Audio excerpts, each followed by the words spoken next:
poll indicates that more Americans are leaning to the right. We're living in a very weird world now where the conservatives are the one who seem to be very in touch with how people communicate. They're becoming conservative in record numbers. They are rebelling against a kind of ideology on the left that holds them responsible for all the world's failings. Turning point is very much to credit for that.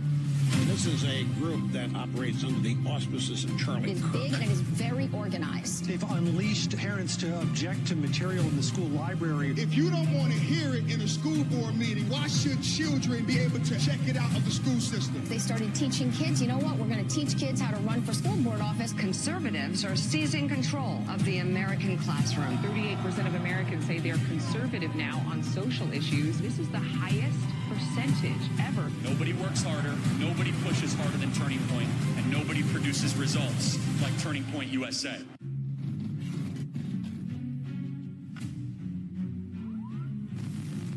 I've often said that gender-affirming care is health care, it is mental health care, and it can actually be suicide prevention care. I think I'm gonna take some medicine so I can kind of like transform into a boy, get surgery. After the surgery, I didn't really feel any better. When it stopped being a thing for adults and it started to be a let's teach this to kids. Total lie, manipulation, it's gaslighting. Please stop. He's a boy, not a girl. How could she do this to my son? What they're talking about is hormonal therapy or sex reassignment surgery on children. I thought fixing me externally would fix me internally. But of course I was wrong. The fact that the state thinks that they're more important and have a better... Oh, say, can you see by the dawn's early light was so proudly we hailed at the twilight's last gleaming, whose broad stripes and bright stars through the perilous fight o'er the ramparts we watched were so gallantly streaming, and the rocket's red glare, the bombs bursting in air, gave proof through the night that our flag was still there. Oh, say does that star-spangled banner yet wave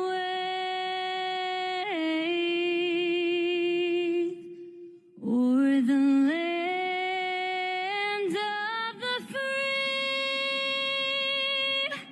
and the home of the brave?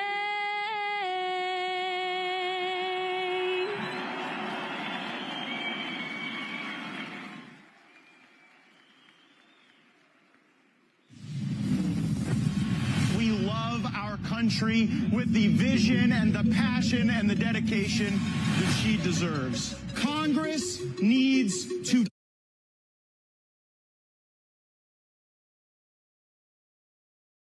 possible to protect you, your family, and your interests. And they can hate me, they can smear me, they can try to expel me, but I know I have you in my corner, and I will never stop fighting for you.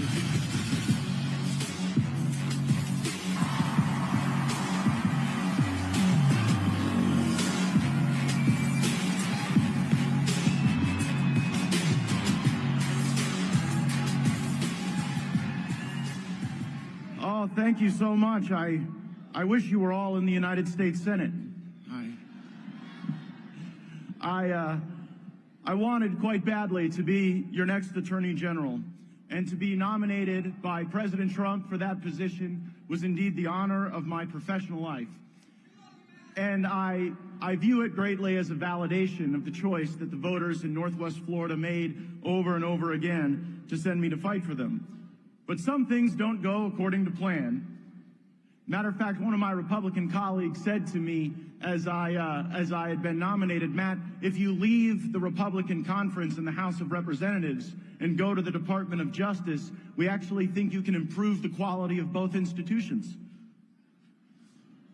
But I saw the writing on the wall and that my nomination would cause a delay of the important work that we see ahead. And that is because there remain anti-Trump forces within the Republican conference in the United States Senate. And President Trump needs an attorney general on day one. And I just assumed when I withdrew my nomination, looking at everyone else who had been attorney general, that I would be replaced by someone less attractive. But instead we got Pam Bondi, who is brilliant and lovely, who is talented and courageous, who is creative and bold. Pam Bondi will be a phenomenal attorney general for President Trump. She has my support and all of ours, and we're going to do everything to see that the mission is accomplished. But the DOJ must change. It must end weaponization of our government. It must facilitate rather than frustrate the largest deportation in American history. It must stop the unlawful surveillance of our fellow Americans. And it must punish the companies involved in the transport, manufacturing, and distribution of fentanyl. And most importantly, on day one, the Department of Justice has to be ready to pardon the non-violent January 6th defendants who were abused by a two-tier justice system. Pam will do these things. We must get her confirmed, and as we look at these Senate confirmations, I must say, I think I moved the Overton window just a bit. The Senate must confirm Tulsi Gabbard and RFK Jr., and perhaps most importantly, my good friend for the next FBI director, Kash Patel. Republican senators should be ashamed of themselves if they believe the Hillary Clinton lie that somehow Tulsi Gabbard is a Russian agent. I care far more that Tulsi Gabbard will clean up the deep state, tell the truth, and keep America out of forever wars. And while it is a little odd, I don't particularly care that RFK Jr. may have killed a bear or texted back a thirsty reporter. I care far more that RFK Jr. will stop big pharma and big food and big chemical companies from killing our fellow Americans through poison.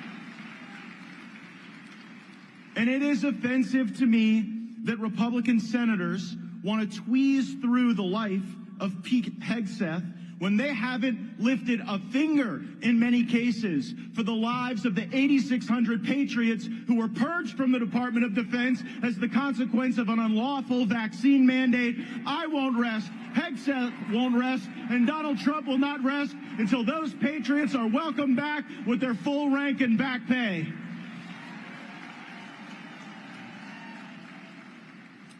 Republican senators, we, the voters of this movement, will not accept the answer that you voted for Joe Biden's nominees, like Lloyd Austin, but refused Trump's. Politics will encounter more accountability these days. We just saw it last week. Last week, every lobbyist in Washington, D.C. wanted this 1,500-page bill to pass with billions of dollars in pork, with the funding of the censorship industrial complex, with the funding of bio labs and foreign aid that do not serve America's interests. They had all the wind at their back. They had backed us up against the Christmas break, and thanks to Donald Trump and Elon Musk and Turning Point and the millions of people who are mobilized on X, we defeated the bill of the lobbyists, and we are ready to march on with America First agenda. And the Democrats, they just don't get it. They continue to criticize Elon Musk as if he is acting in self-interest, when we all see that Elon is acting alongside President Trump in the national interest. And we have something now that we've never had before. We have the ability to lash the resources that Elon is committed to, with the energy and the mobilization and the infrastructure built by Charlie Kirk and animated by Turning Point Patriots in chapters all over America. Many have asked which perch I will be fighting from next. And some of you throughout this conference have even given me a few suggestions. My fellow Floridians have asked me to eye the governor's mansion in Tallahassee. Maybe special counsel to go after the insider trading for my former colleagues in Congress. It seems I may not have had enough support in the United States Senate. Maybe I'll just run for Marco Rubio's vacant seat in the United States Senate and join some of those folks. And my friend Steve Bannon and others have suggested that I return to the House of Representatives on January 3rd, but I would remind Steve, when he got out of prison, he didn't punch a guard on the way out. For the moment, I'll enjoy being one of you.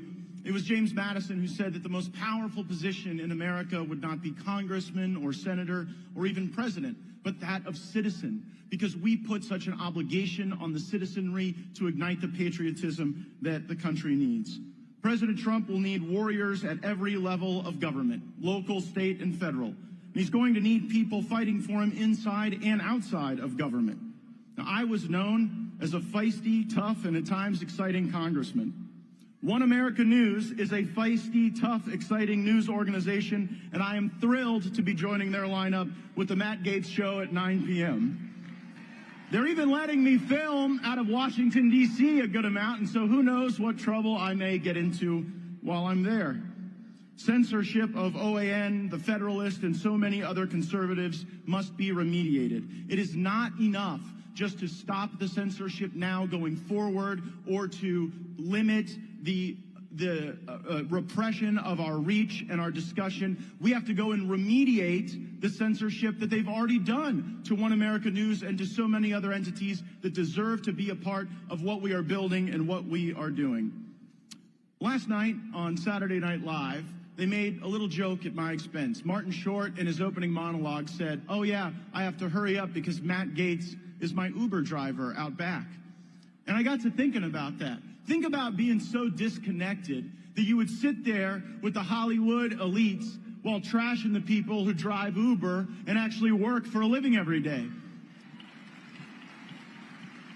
So, this is a movement for winners. The greatest one will be taking this stage in just moments. And from the bottom of my heart, thank you to everyone out there who knocked on the doors in the swing states, who registered the voters, who chased the ballots, who made the calls on Election Day. You deserved this victory. You earned this victory. You fought for it. And now it is time to get up, stand up, join together, and to fight for this country we love. Thank you all so much. Thank you for having my back. I will never stop fighting for you. Let's go get them.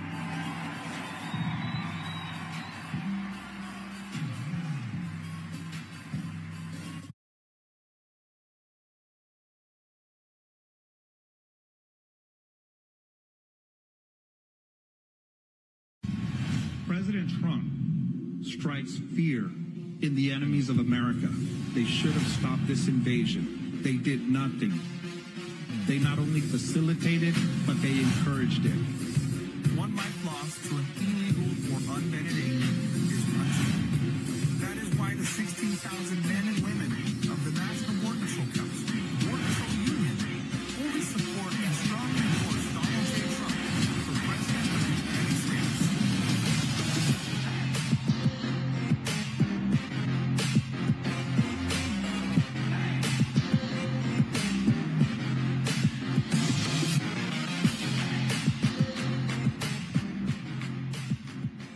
Good morning, Arizona. It's great to be here today. I come from the great state of Texas, where we've got a governor and an actual border czar. But the next border czar, Tom Homan, just saw him backstage. He's going to do wonders. He's going to be great. But let me tell you why I'm here. I'm here to thank you for what you did on Election Day. Every single one of you across the country, as well as Democrats and independence saw this country in the worst possible position it had ever been. And on January 20th, we're taking this country back. We're going to secure our borders the way they need to be secured. There's a saying in Spanish, and I'll tell you what it means in English. Dime con quién andas, te diré quién eres. And what that means is tell me who you're with, and I'll tell you who you are. And Donald Trump is with the American people. There is no stronger advocate for America first than Donald Trump. And because of everything that he has done, he's going to make America great again. We're going to get our power back on the world stage. We're going to get respect for our military. We're going to fix the economy. But more importantly, we're going to protect you and your family from the invasion that this administration has allowed to take place in this country. Millions and millions of people have poured across this border, unvetted, and have committed crimes, taken lives, taken over buildings, taken over cities, taken over communities that you and I live in, that you and I work in, and have made America unsafe. And that ends on January 20th.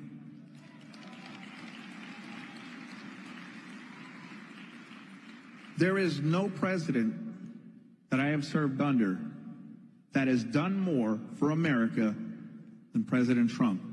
And I've served under 5, going back 27 years as someone who has protected this country, who's protected this border. Nobody has done it the way Donald Trump has done it. And he has surrounded himself with the best people to get the job done. You've got Stephen Miller in the White House. You've got the next Secretary of Homeland Security, Kristi Noem. You've got Tom Homan. How much better can you be? We're going to secure this border once and for all. And we're going to erase the stain of the Biden administration and what they've done to this country. Before he pardons, before he commutes sentences, what he needs to do is apologize to the families who have suffered at the hands of illegal criminal aliens who have committed crimes in this country. He owes them an apology. He owes the Border Patrol agents an apology for accusing them of whipping Haitian migrants when that was another hoax. Never happened. So before he leaves, he needs to do those things. But do we have hope that he will? Absolutely not. Because he's going to continue to let this country become the laughingstock. Up until the time that Donald J. Trump takes the oath of office on January 20th,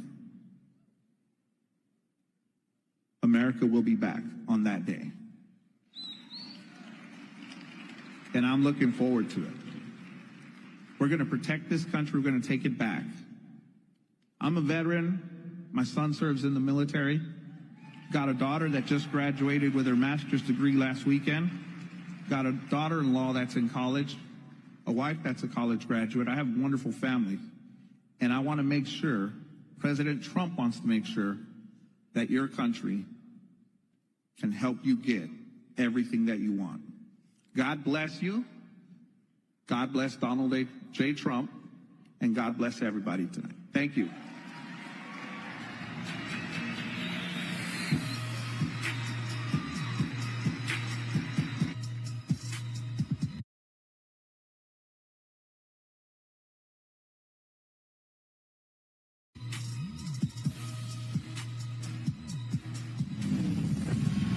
Focused on touching every single American family. Our messaging was very uplifting. It was very upbeat. We must unite as a party, and we must unite as a nation. We want to get get to January 20th and hit the ground running. We do not want to waste a lot of time to be able to get this economy out of a ditch and make sure that we're working for every American family. We know what strength looks like, and we know that America is a nation of inherent strength.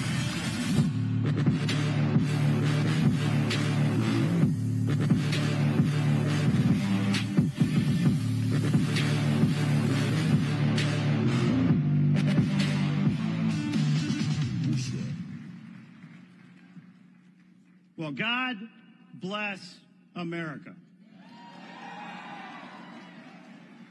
9 years ago, Donald Trump came down that escalator and announced to the world that he was going to make America great again. 9 years ago, the formula was pretty simple. We're going to rebuild our border.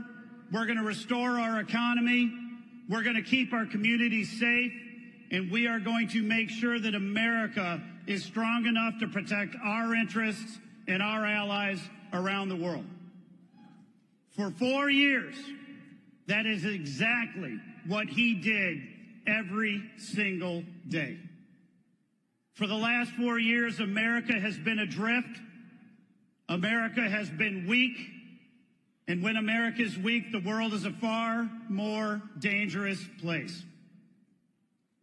But help is on the way.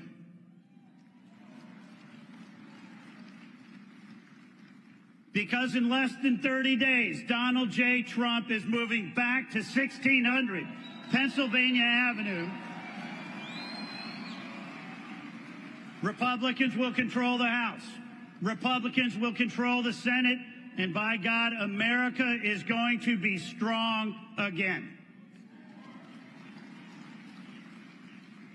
You know, a lot of people ask, Chairman, how did we get here? How did we win this race?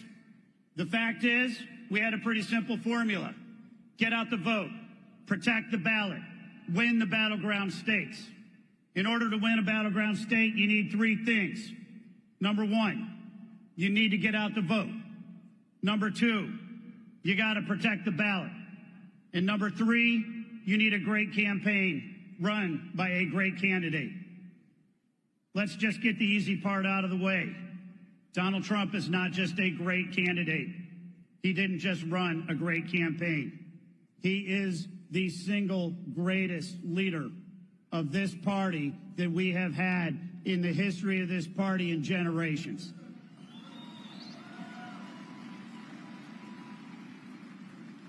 And when it came to getting out the vote, we were there.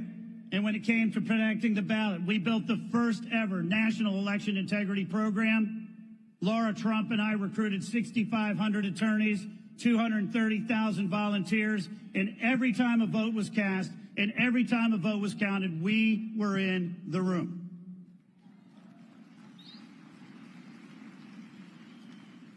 But I'll tell you this, I had the best campaign staff ever. We had the best RNC staff ever, but it wasn't enough.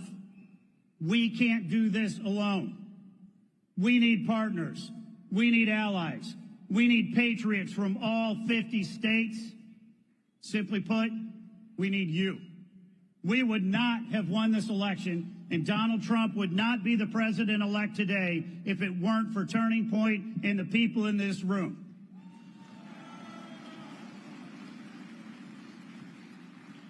So I have two messages today, very simple messages. The first, thank you. Thank you for what you have done to make America great again. Thank you for knocking on doors. Thank you for making phone calls. Thank you for having those ultra-critical 5-minute conversations with undecided voters in every single battleground district, every single battleground state. Thank you for your work here in Arizona. Thank you for your work in Wisconsin, in Georgia, in North Carolina, in Nevada, and Pennsylvania, and Michigan. Because of you, we won every single one of those battleground states. 312 electoral votes. And my second message is equally simple. Our work is not done. This is a movement, and we are going to continue to work every single day. We are going to support Donald Trump and all of his nominees. We are going to make sure that this common sense, America First agenda is going to move through the House and through the Senate. And then we're going to win in 26, and we're going to win in 28. But first, on January 3rd, we're going to have a Republican House, and we're going to have a Republican Senate. And then, on January 20th, Donald J. Trump will be the 47th President of the United States of America.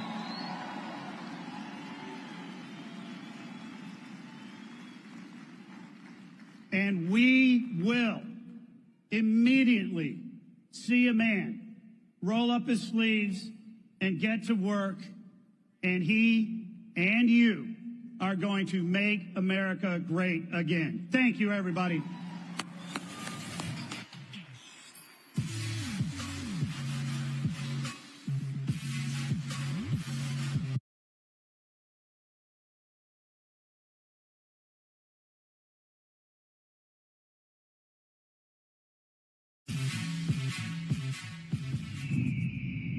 You've obviously become, vocally political. He's taking a stand against woke culture.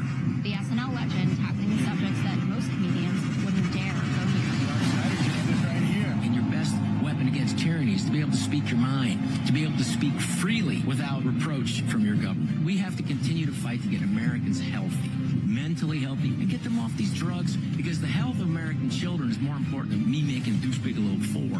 I knew I was on the right track when I was attacked for saying I must put God, my family, and my country before my career. When you no longer feel a slave to the system, when they don't own you, you are free. But I'm not going to bow to this pressure, and I never have.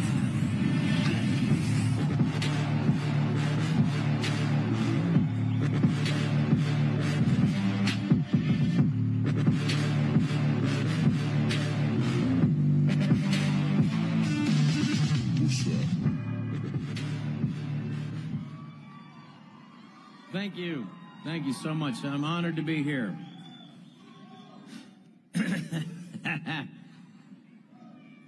President Joe Biden just pardoned Lee Harvey Oswald.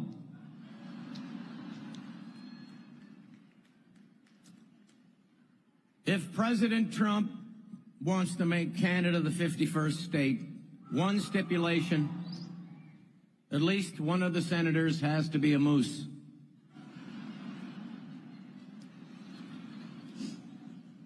Unlike Oprah, I am not being paid to be here.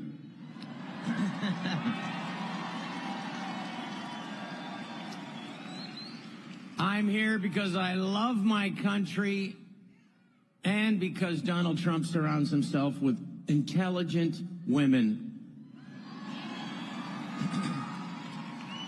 who are very good looking. What a crowd. Wow. There's got to be 5,000 people here, which is double MSNBC's primetime viewership. Wow. Well, what an election. Wow. I haven't seen a man beat a woman that brutally since the Olympic Games.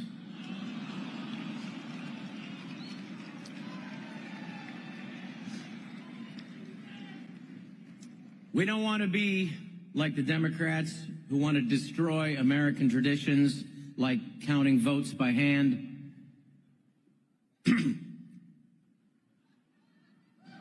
They don't care about you, they only care about themselves. Remember the Democratic Convention? They had a big fence around it and checked people's IDs. All I want is for this country to have the same level of security as a Democratic convention.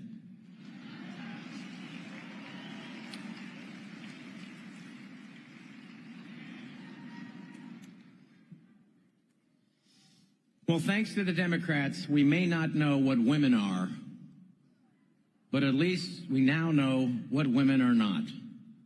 Qualified to be in charge of the Secret Service.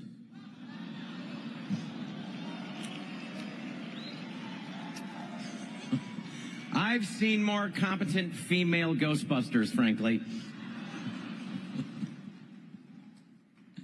Well, the Democrats still seem confused as to why they lost this election.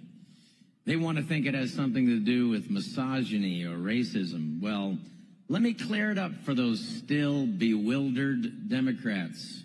You lost because you tried to tell the American people that the economy was great when they couldn't afford to buy groceries.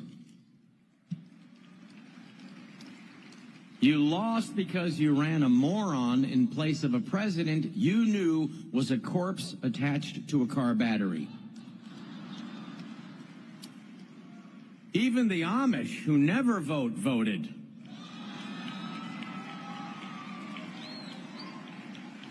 It's like, honey, go, Hilda, go get my horse. I don't know what electricity is, but I know one thing. I'm definitely voting against this dipshit.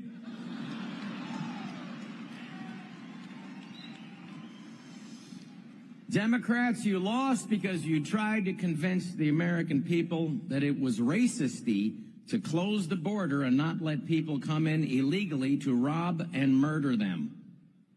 You lost because nobody gives a fuck about the term Latinx.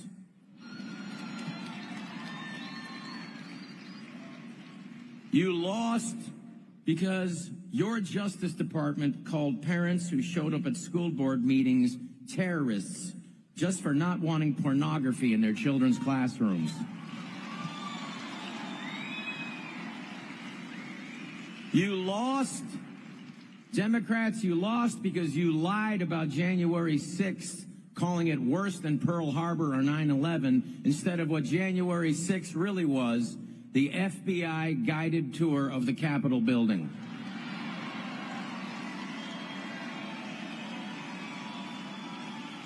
You lost, Democrats, because men can't have babies, women don't have dicks, even if they play in the WNBA. And free speech isn't a privilege like a driver's license. It's a God-given right guaranteed by our Constitution.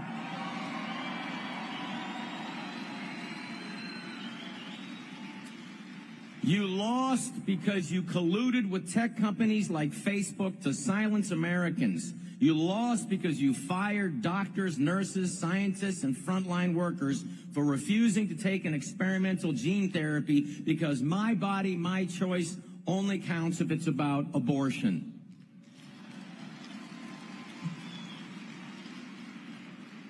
You lost because during the pandemic, you closed churches and small businesses, but kept open strip clubs, liquor stores, and Walmarts, and wanted us to mask up between bites.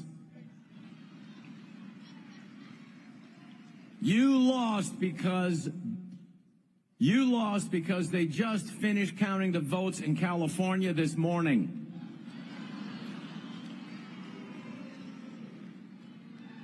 You lost because flying Haitians into Ohio in the middle of the night just to increase your voting base is kind of a shady thing to do. Now, I have no problem with legal immigration. I'm just not sure Haiti is sending us their best cat-eating rapist cannibals.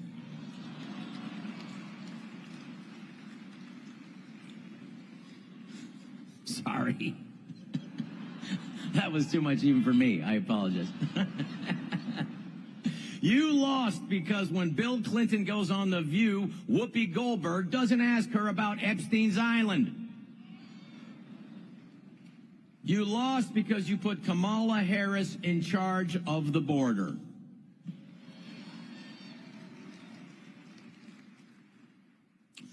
The Democrats finally acknowledged they screwed up the border when Biden removed President Trump's Remain in Mexico policy to stop illegal immigrants from flooding into our country. And now President Trump has an even better policy to stop illegal immigration. It's called the Joe Biden Remain in Delaware policy.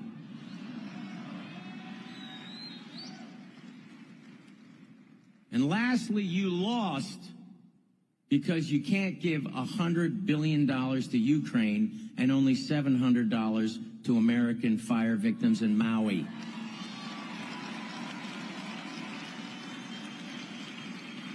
And only $800 to American hurricane victims in North Carolina. Zelensky is obviously a cokehead. All the signs are there. You give him $1 billion, the next week he's broke. He's always wearing the same dirty T-shirt that Sean Penn gave him. He's always saying delusional shit like, I'm going to defeat Russia.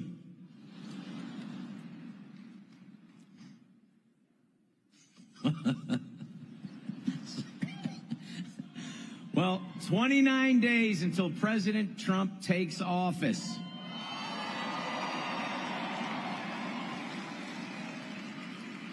And the Bidens are already starting to pack up. They're going through their drawers, checking under beds, looking, they're looking under in closets, and that's just, gathering up Hunter Biden's Coke stash. I wrote this late last night.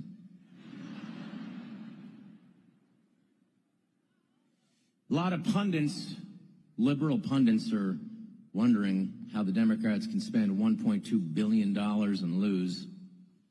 They're wondering, how did the Democrats lose men? That's a tough one. Have you tried not trying to physically turn them into women? Just spitballing here.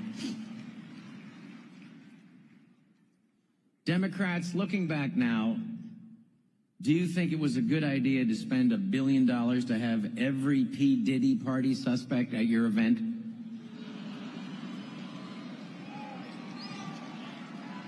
Now, you got to give credit where credit is due, though. Last week, Joe Biden achieved a major foreign policy breakthrough. And a literal al-Qaeda terrorist is the new president of Syria. Come on, man, I'm serious. Come on, man, I'm serious. Look, man, he's a bad dude. Why? Probably dementia. You know how senile people sometimes, they put, their clothes in the oven, they do weird shit. Sometimes they install a literal al-Qaeda terrorist as president of Syria. We are the party of compassion, the Republicans. Nancy Pelosi fell down and broke her hip, and as much as I disagree about her politics, I feel horrible about her fall, because I had all my money on Mitch McConnell in the office broken hip pool.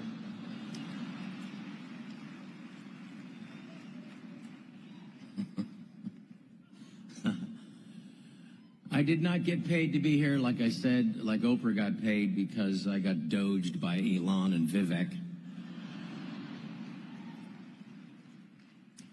I'm just grateful that the American people saw through Oprah's lies, saying that you will never vote again if Trump wins. America didn't fall for Obama in his mama jeans, trying to shame black men into voting for Kamala just because they may have mommy problems or issues. I'm glad nobody listened to Kamala Harris, because she never really said what she stood for. Because at the end of the day, just like her party, she stood for nothing. The Democrats had no policy this year. Their only hope, besides calling Trump Hitler every chance they had, was that their hope was that Americans would hate Donald Trump more than they love their country, and they failed miserably, because Americans love their country.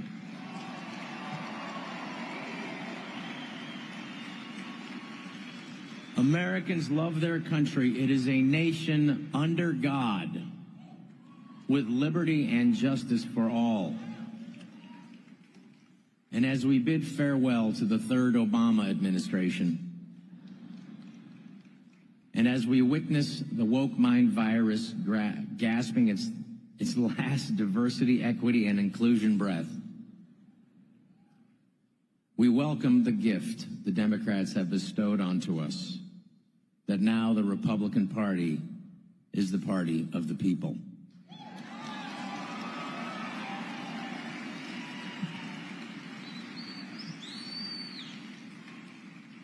President Trump, who will be on the stage very shortly,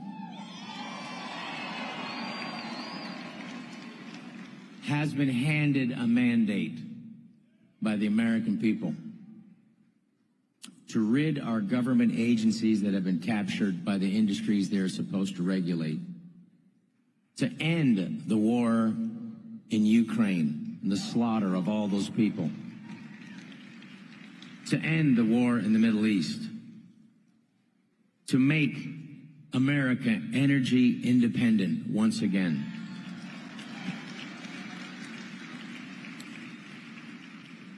To make America healthy again.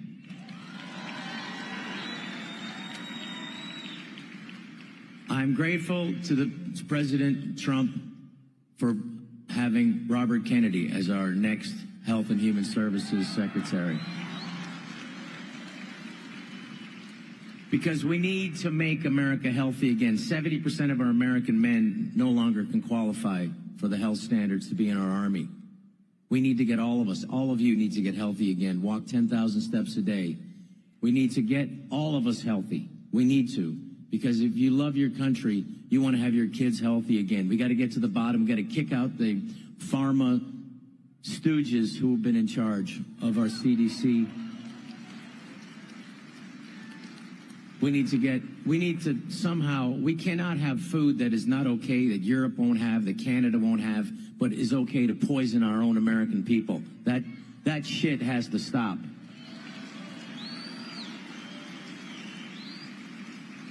This is a nation under God, and America has decided that Donald Trump will make America great again. Let's help get President Trump, all of his appointments in by the Senate. And let's, just like Americans stood up and said no to this bill, thanks to Elon Musk and Twitter, we need to get all his appointments in, including Tulsi Gabbard. Let's get them all in to make America great again. God bless you. God bless all of you for fighting and loving this country, and God bless America. Thank you so much. We'll see you now. You can do it, America. Thank you.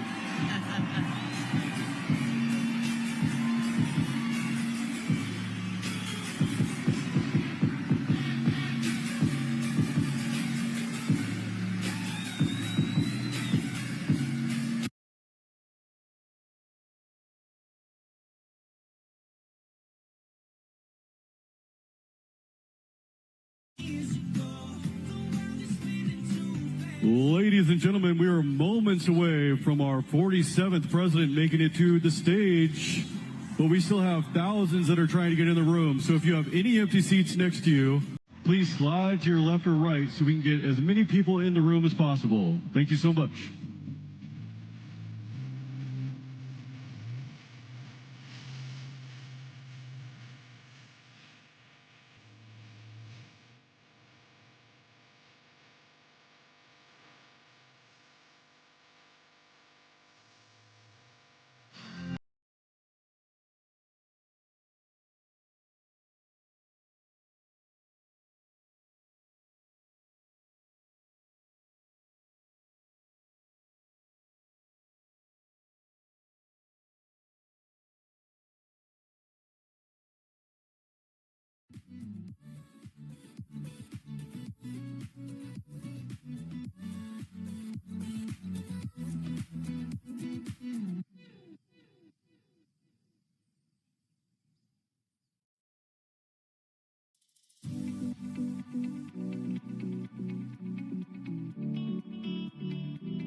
I've often said that gender affirming care is health care, it is mental health care, and it can actually be suicide prevention care. I think I'm gonna take some medicine so I can kind of like transform into a boy, get surgery. After the surgery, I didn't really feel any better. When it stopped being a thing for adults.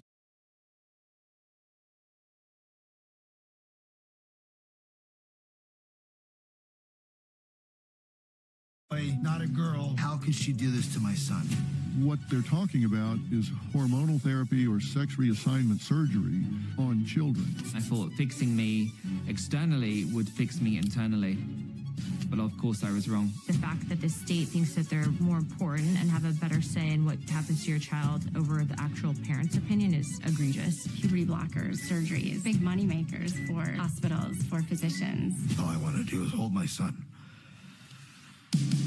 Are you asking me to lie to parents? And he said, yes.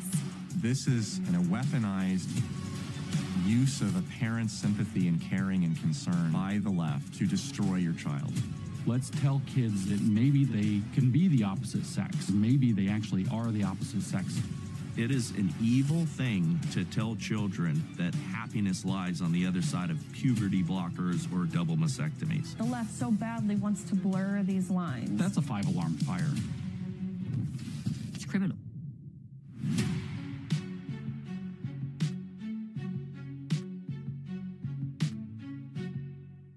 This year, I visited nearly 50 college campuses, meeting thousands of students and sharing with them why America is the greatest country ever to exist. We've been the driving force of the grassroots movement, getting young Americans to the polls and standing up for conservative values. But we're just getting started, and there's so much more to do. None of this happens without our generous supporters like you, so please donate to Turning Point USA and help us keep this movement alive. Together, we'll continue to shape the future of America. Join us. Let's keep pushing forward. Gallup poll indicates that more Americans are leaning to the right. We're living in a very weird world now where the conservatives are the one who seem to be very in touch with how people communicate. They're becoming conservative in record numbers. They are rebelling against a kind of ideology on the left that holds them responsible for all the world's failings. Turning Point is very much to credit for that.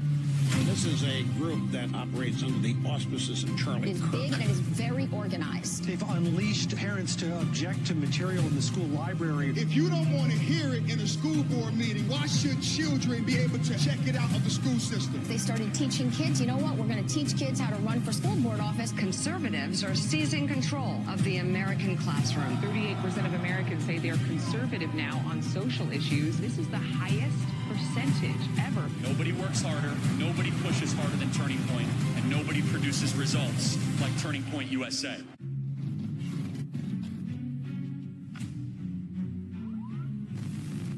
I've often said that gender affirming care is health care, it is mental health care, and it can actually be suicide prevention care. I think I'm gonna take some medicine so I can kind of like transform into a boy, get surgery. After the surgery, I didn't really feel any better. When it stopped being a thing for adults and it started to be a let's teach this to kids. Total lie, manipulation, it's gaslighting. Please stop. He's a boy, not a girl. How could she do this to my son? What they're talking about is hormonal therapy or sex reassignment surgery on children. I thought fixing me externally would fix me internally. But of course I was wrong. The fact that the state thinks that they're more important and have a better say in what happens to your child over the actual parent's opinion is egregious. Puberty blockers, surgeries, big money makers for hospitals, for physicians. All I want to do is hold my son. Are you asking me to lie to parents? And he said, yes. This is a weaponized use of a parent's sympathy and caring and concern by the left to destroy your child. Let's tell kids that maybe they can be the opposite sex. Maybe they actually are the opposite sex. It is an evil thing to tell children that happiness lies on the other side of puberty blockers or double mastectomies. The left so badly wants to blur these lines. That's a 5-alarm fire. It's criminal.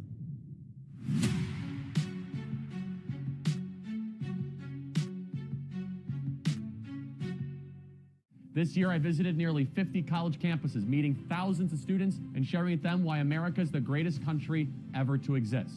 We've been the driving force of the grassroots movement, getting young Americans to the polls and standing up for conservative values. But we're just getting started, and there's so much more to do. None of this happens without our generous supporters like you, so please donate to Turning Point USA and help us keep this movement alive. Together, we'll continue to shape the future of America. Join us. Let's keep pushing forward.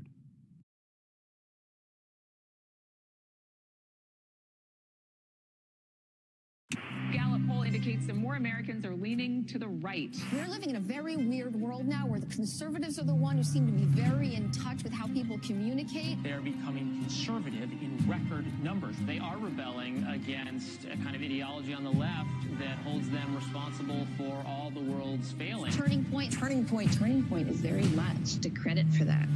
This is a group that operates under the auspices of Charlie is Kirk. big and it is very organized. They've unleashed parents to object to material in the school library. If you don't want to hear it in a school board meeting, why should children be able to check it out of the school system? They started teaching kids, you know what, we're going to teach kids how to run for school board office. Conservatives are seizing control of the American classroom. 38% of Americans say they're conservative now on social issues. This is the highest percentage ever. Nobody works harder, nobody pushes harder than Turning Point, and nobody produces results like Turning Point USA.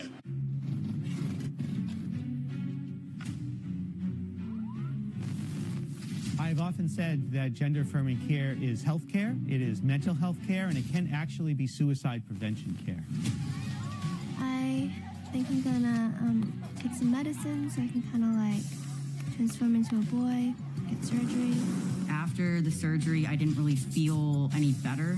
When it stopped being a thing for adults and it started to be a let's teach this to kids. Total lie, manipulation, it's gaslighting. Please stop. He's a boy, not a girl. How could she do this to my son? What they're talking about is hormonal therapy or sex reassignment surgery on children. I thought fixing me externally would fix me internally. But of course I was wrong. The fact that the state thinks that they're more important and have a better say in what happens to your child over the actual parent's opinion is egregious. Puberty blockers, surgeries, big money makers for hospitals, for physicians. All I want to do is hold my son. Are you asking me to lie to parents? And he said, yes. This is a weaponized use of a parent's sympathy and caring and concern by the left to destroy your child. Let's tell kids that maybe they can be the opposite sex. Maybe they actually are the opposite sex. It is an evil thing to tell children that happiness lies on the other side of puberty blockers or double mastectomies. The left so badly wants to blur these lines. That's a 5-alarm fire. It's criminal.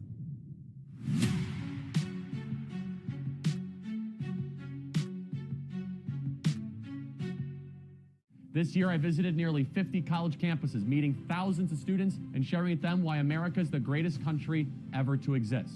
We've been the driving force of the grassroots movement, getting young Americans to the polls and standing up for conservative values. But we're just getting started, and there's so much more to do. None of this happens without our generous supporters like you, so please donate to Turning Point USA and help us keep this movement alive. Together, we'll continue to shape the future of America. Join us. Let's keep pushing forward.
bunch of young people who got your brains early. Power of transparency is important, and we're at a moment, we're at an inflection point, and let us go forward together and keep our sacred oath to defend the Constitution and to protect the American people.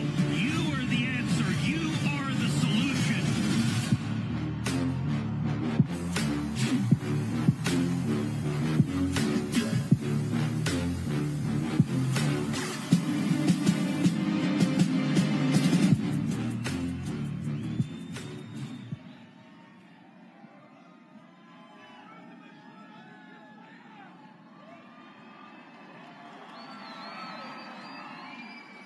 God bless Turning Point.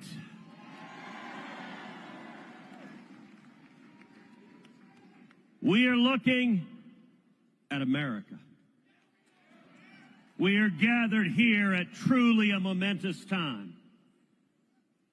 If you were young and passionate, and it was 1776, you would have been part of transforming and creating the United States of America.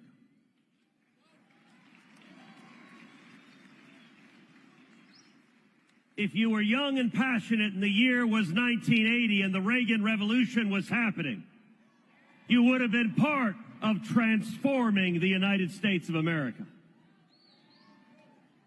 And today, in 2024, you are young and passionate, and every one of you is integral to transforming the United States of America.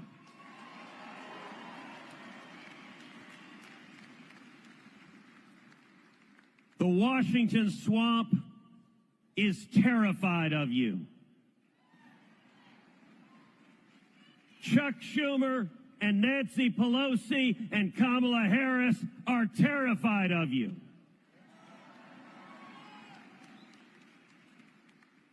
Joe Biden, well, no, he's actually not terrified. He doesn't know where he is. But he is wondering what time the People's Court is on TV. If you look at what happened in November, the results of the election were clear and unequivocal. 7 battleground states across America. We won all 7.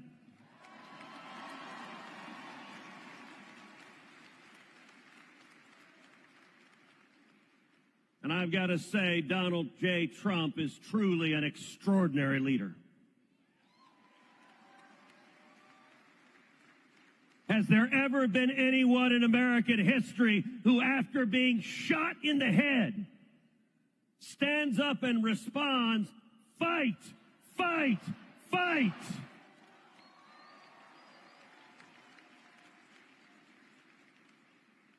The American people have given us the White House.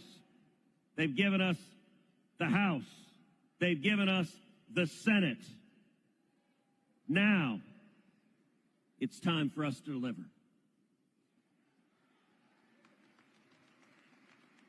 We have work to do to deliver on our promises, so a year from now, 2 years from now, 4 years from now, the American people can say they did exactly what they said they would do.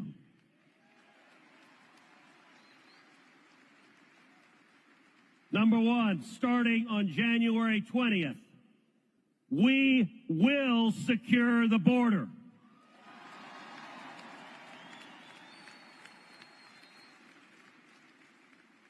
Catch and release ends on January 20th.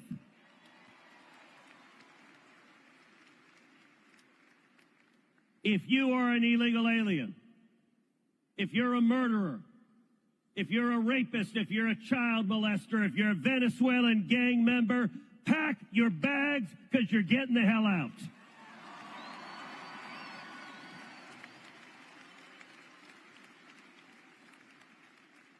And I'm here to tell you that's not going to take a year. It's not going to take 6 months. We are going to see the numbers of illegal immigration plummet, and they are going to plummet in January and February of this year.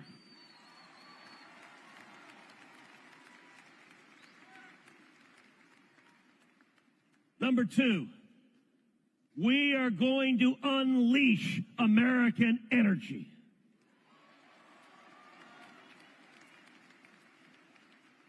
America is the world's energy superpower, the #1 producer of oil in the world, the #1 producer of natural gas in the world, and America will be energy dominant.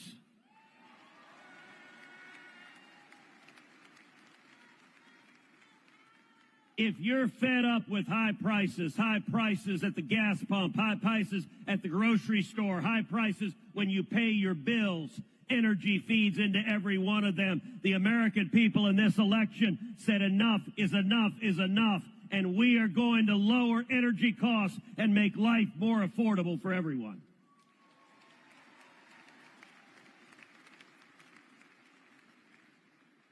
Number 3, we are going to unleash small business.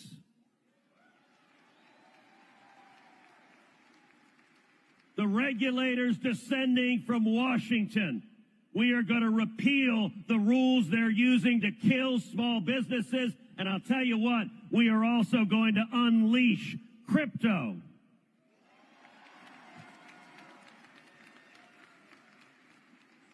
I'm proud to stand with crypto. I'm proud to stand with Bitcoin, and I am the only member of the United States Senate who is, in fact, a Bitcoin miner.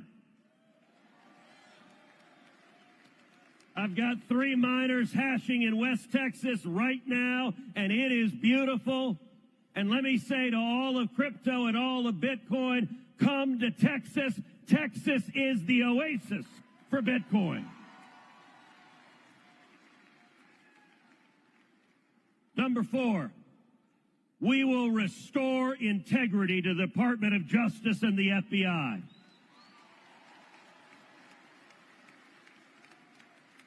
If you are a wild-eyed partisan who has abused your power and targeted your political enemies at DOJ or the FBI, well, pack your bags because your job is done.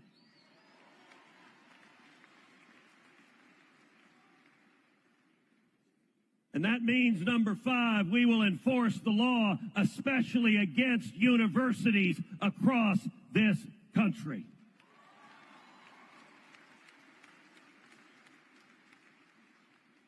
The anti-Semitic protests we've seen at universities will end next year.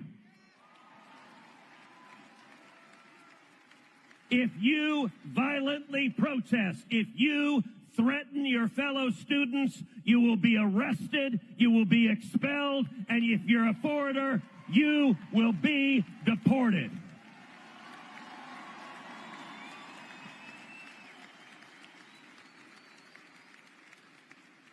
And we're going to see the Department of Justice and the FBI follow the money, go after the money, cut off the money. We're going to see universities that tolerate anti-Semitism having their federal funds cut off.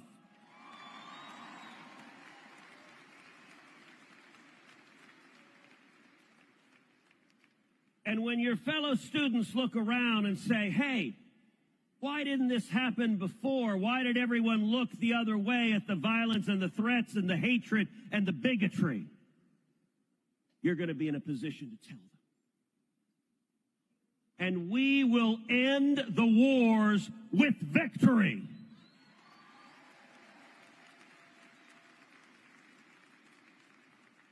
The war in Ukraine will end this next year, and Vladimir Putin will lose. And the war in Israel will come to an end, and Hamas will lose. Hezbollah will lose. Iran will lose. Every one of you stand up and speak, and I want to encourage you, inform your friends. I want to ask you, pull out your cell phone. Pull out your cell phone and send the word, text the word verdict to the number 24005. That number again, 24005. Text the word verdict. You will get back a link to subscribe to my podcast that is designed to help inform you to be. You are the ones who won this election. You are the ones who are persuading your colleagues. You are the ones who are informed and educated and engaged. And just as if we were in 1980, just as if we were in 1776, I stand here today amazed and inspired to be in the company of patriots who love America, who together we are making America great again. God bless you, and God bless the United States of America.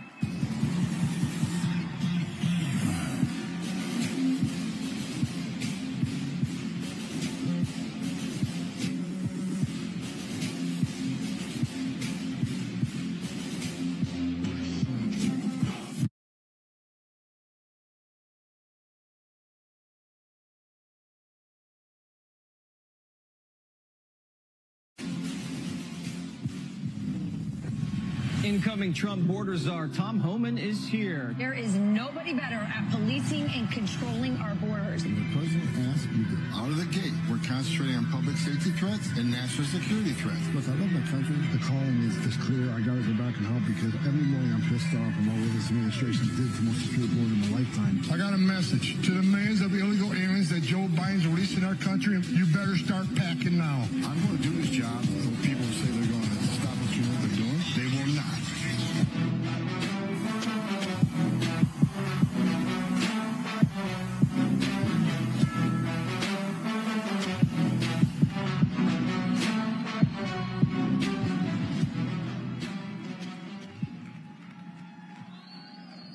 How you doing?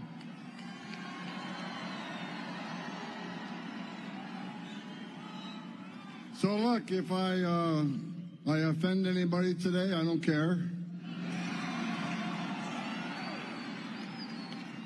Some of the media says I'm offensive. I'm okay with that. If I get to live in their minds rent-free, that's kind of cool. Hey, look, for the last 3.5 years, I wake up every morning pissed off about what this administration did to the most secure border in my lifetime. I've worked for 6 presidents, starting with Ronald Reagan, and every president I worked for took steps to secure the border because they understood you can't have strong national security if you don't have border security. We didn't know who's coming in, what's coming in, where it's coming in. No one was better than President Trump. He was one badass president who secured the border at unprecedented levels. Illegal immigration at a 45-year low. Illegal immigration down 83 to 90%. Extraordinary work. Joe Biden is the first president in history of this nation who came into office and unsecured a border on purpose. Not by mismanagement, not by incompetence. They unsecured a border by design. The first day I smiled when President Trump won this election. I woke up the next morning, I was happy. I smiled for the first time in a long time. Then I got angry again. Because even though they lost the election, they're still moving thousands of illegal aliens in this country every day. CBP-1 app's still running. They're selling pieces of the border wall, for God's sakes, that you, the American taxpayers, paid for at a hefty price, and now we got Biden again. There is no smooth transition. They're going to destroy this country up to the last day they're in the Oval Office. But I got news for them, January 20th, the greatest president in my lifetime is going to walk into the Oval Office and take this country back.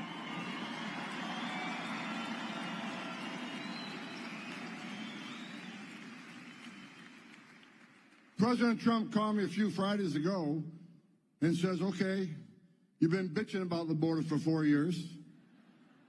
You want to come fix it? I said, absolutely. I'm back.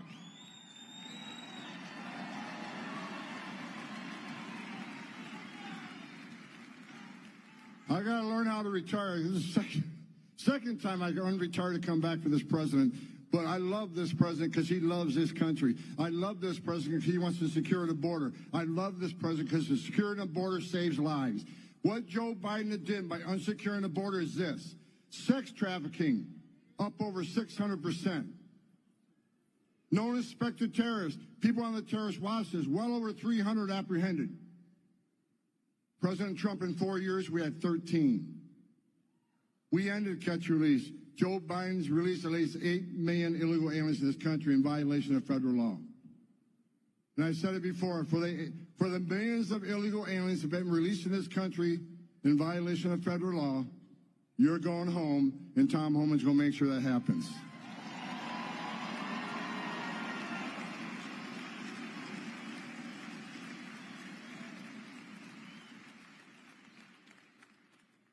Think about this for a moment, what they did. They created the biggest national security vulnerability this nation's ever seen.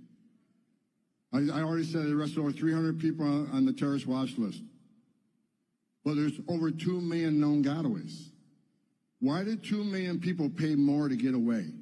Why didn't they pay less to be turned over to the Border Patrol, be released within 24 hours, get a free airline ticket to the city of their choice, get a free hotel room at $500 a night, get 3 square meals a day, get free medical attention, and get work authorization within 120 days? Why did they pay more not to take advantage of this free giveaway program? Because they didn't want to be vetted. They didn't want to be fingerprinted. These are your gang members. These are the ones carrying fentanyl across the border, and these are people from terrorist-related countries. After 9/11, we created all these databases. You got the FBI screening database. You got the DOD intel database. You got the visa security program, which stopped thousands of people from getting a visa to come to the United States like the terrorists of 9/11 did. So we vet them now, and we vet through the process. You don't get a visa if we find derogatory information in your background. But what terrorist today is going to put himself in a position to ask for a visa or ask for an airline ticket when he can simply go to Mexico and be a part of that 2 million gotaway? I don't know how many terrorists cross this border under Joe Biden, but someday we're going to find out. And it's going to be a bad day for America. When that happens, we're going to have one badass president in the White House, and that's Donald Trump, who's going to make sure we respond appropriately.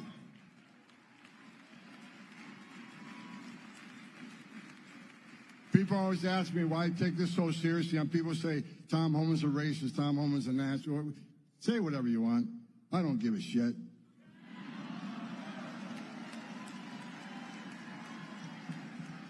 Why do I care? I care because I stood in the back of a tractor trailer with 19 dead aliens that suffocated and baked to death, including a 5-year-old little boy that died in his father's arms. Throughout my career, I've seen tragedies, held dying children. I've seen dead aliens on the trail. I've talked to little girls as young as 9 years old that were raped multiple times by criminal cartels. They're animals. When you look into a little girl's eyes, 9 years old, and who had adults take everything innocent and pure from her, you look in those eyes, and those eyes have no life in them. Her life will never be the same. That's what pisses me off, because President Trump had us locked down. He had it locked down. And this administration came in and unlocked it. People die on the border every day. Women are sex trafficked in this country every day. That's why I'm pissed off. And that's why the best day of my life was President Trump getting reelected to save lives. A secure border saves lives. It isn't rocket science. I get fired up all over again.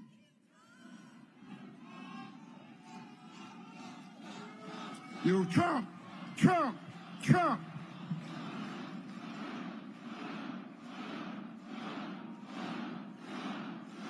That's right. President Trump's going to make this country safe again. President Trump's going to make our border great again. President Trump's going to decrease illegal migrant crime at unprecedented rates, because out of the gate, day one, we're going to focus on public safety threats and national security threats.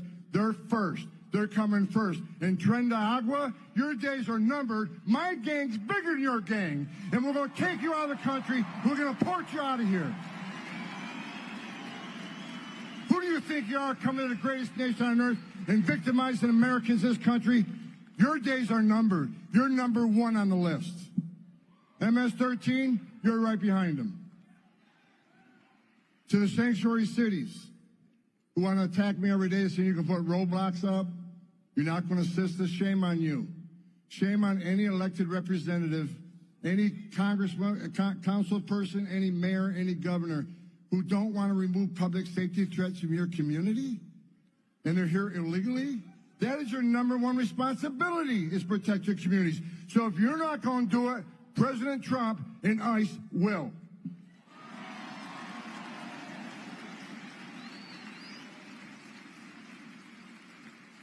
The mayor of Chicago, not a real bright guy, says Tom Homan isn't welcome in Chicago. Well, guess where Tom Homan's going to be day one? Chicago, Illinois. You don't want me there? Come get me. The people of Chicago have spoken. I went there a few weeks ago. The black community's upset. The whole community's upset because violent crime is up. And millions of dollars in public services are being given to people who are not supposed to be here. Meanwhile, the tax-paying community that is in a bad way because the Biden administration's economic plans, they're getting robbed every day by giving millions of dollars to people that aren't supposed to be here. That's not the way it's supposed to be, folks. It's not okay to be in this country illegally. It's not okay to enter this country illegally. It's a crime to enter this country illegally. Now, let me continue to educate sanctuary cities. You want to not help? Fine. Shame on you. If you don't want to protect your communities, shame on you. But we're going to do it for you. You're not going to stop me. We're coming. So put up all the roadblocks you want, because we'll knock them down.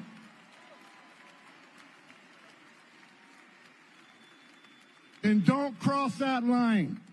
People say Homan threatened to prosecute everybody in the world. I'm not threatening to prosecute anybody. What I'm saying is there's a line. You don't want to help, that's fine.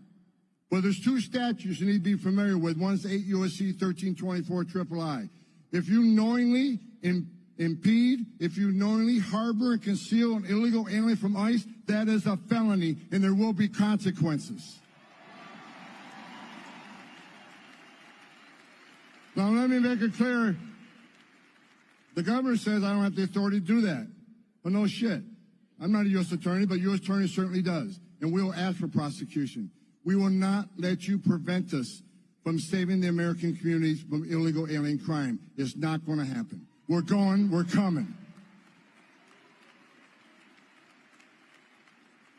So even though I say we're going to prioritize criminal threats and national security threats out of the gate, that's the fact.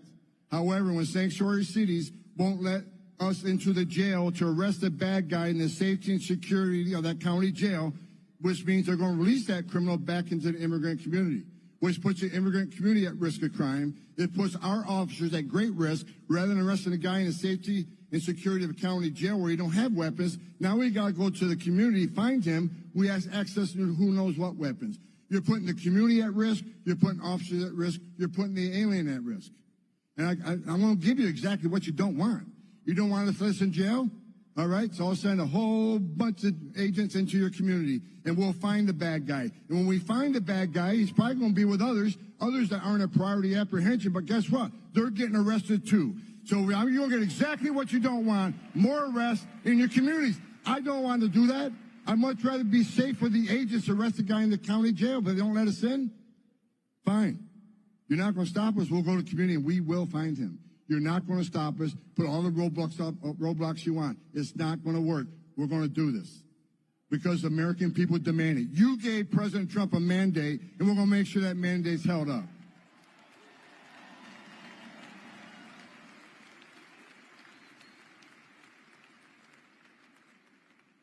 President Trump's backstage.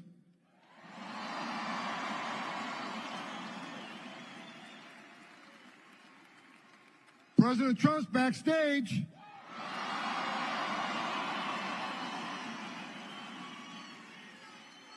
And let me say, I want to say one thing in closing. And I said it at the RNC and I meant it.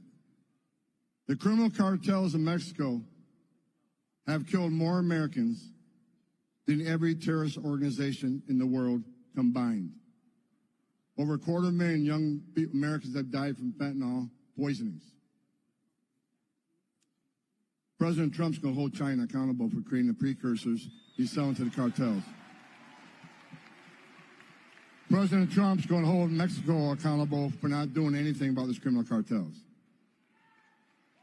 President Trump's going to designate them terrorist organizations. And we're going to wipe them off the face of the earth. Criminal cartels I got numerous death threats. Criminal cartels, you make death threats against me, bring it. Because the greatest country on the face of this earth is going to put you out of business and put you in prison. If Mexico don't do it, the United States will. President Trump will. Are you ready to secure the border? Then get on your feet. Are you ready to secure the border? Are you ready for the biggest deportation operation you've ever seen? Are you ready for President Trump to walk on this stage? God bless you. God bless America.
indicates that more Americans are leaning to the right. We're living in a very weird world now where the conservatives are the one who seem to be very in touch with how people communicate. They're becoming conservative in record numbers. They are rebelling against a kind of ideology on the left that holds them responsible for all the world's failing. Turning point is very much to credit for that.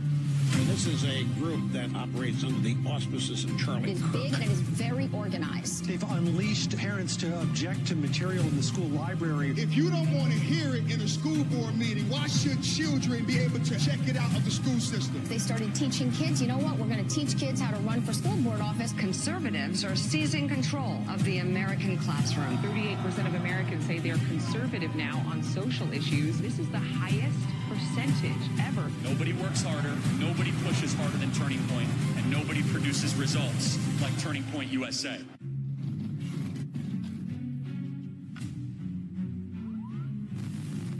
I've often said that gender-affirming care is health care, it is mental health care, and it can actually be suicide prevention care. I think I'm gonna take some medicine so I can kind of like transform into a boy, get surgery. After the surgery, I didn't really feel any better. When it stopped being a thing for adults and it started to be a let's teach this to kids. Total lie, manipulation, it's gaslighting. Please stop. He's a boy, not a girl. How could she do this to my son? What they're talking about is hormonal therapy or sex reassignment surgery on children. I thought fixing me externally would fix me internally. But of course I was wrong. The fact that the state thinks that they're more important and have a better say in what happens to your child over the actual parent's opinion is egregious. Puberty blockers, surgeries, big money makers for hospitals, for physicians. All I want to do is hold my son. Are you asking me to lie to parents? And he said, yes. This is a weaponized use of a parent's sympathy and caring and concern by the left to destroy your child. Let's tell kids that maybe they can be the opposite sex. Maybe they actually are the opposite sex. It is an evil thing to tell children that happiness lies on the other side of puberty blockers or double mastectomies. The left so badly wants to blur these lines. That's a 5-alarm fire. It's criminal.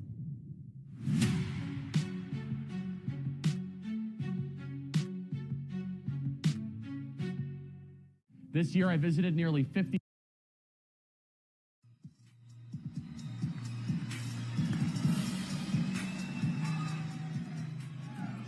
Okay, I'm the only one standing in the way of hearing from the 45th and 47th President of the United States. So I'm not going to talk long. I just want to say I am so thankful that all of you have worked so hard to get Donald Trump back in the White House. In this state, this is the best performing swing state with a 5.5-point victory. We have all 50 states represented here in this grassroots movement of the greatest American comeback in the history of our country. I truly believe that President Trump, throughout these last couple of years, overcoming all these odds is one of the greatest stories ever told. And let's just say thank you, God, for giving us Donald Trump and giving our country back. Ladies and gentlemen, you're about to witness history, the 45th and 47th President of the United States.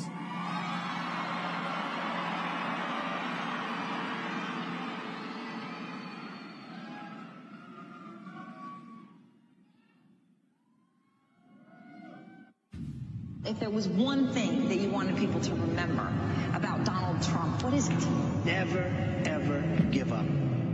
Over the years, I've surprised a lot of people. The biggest surprise is yet to come.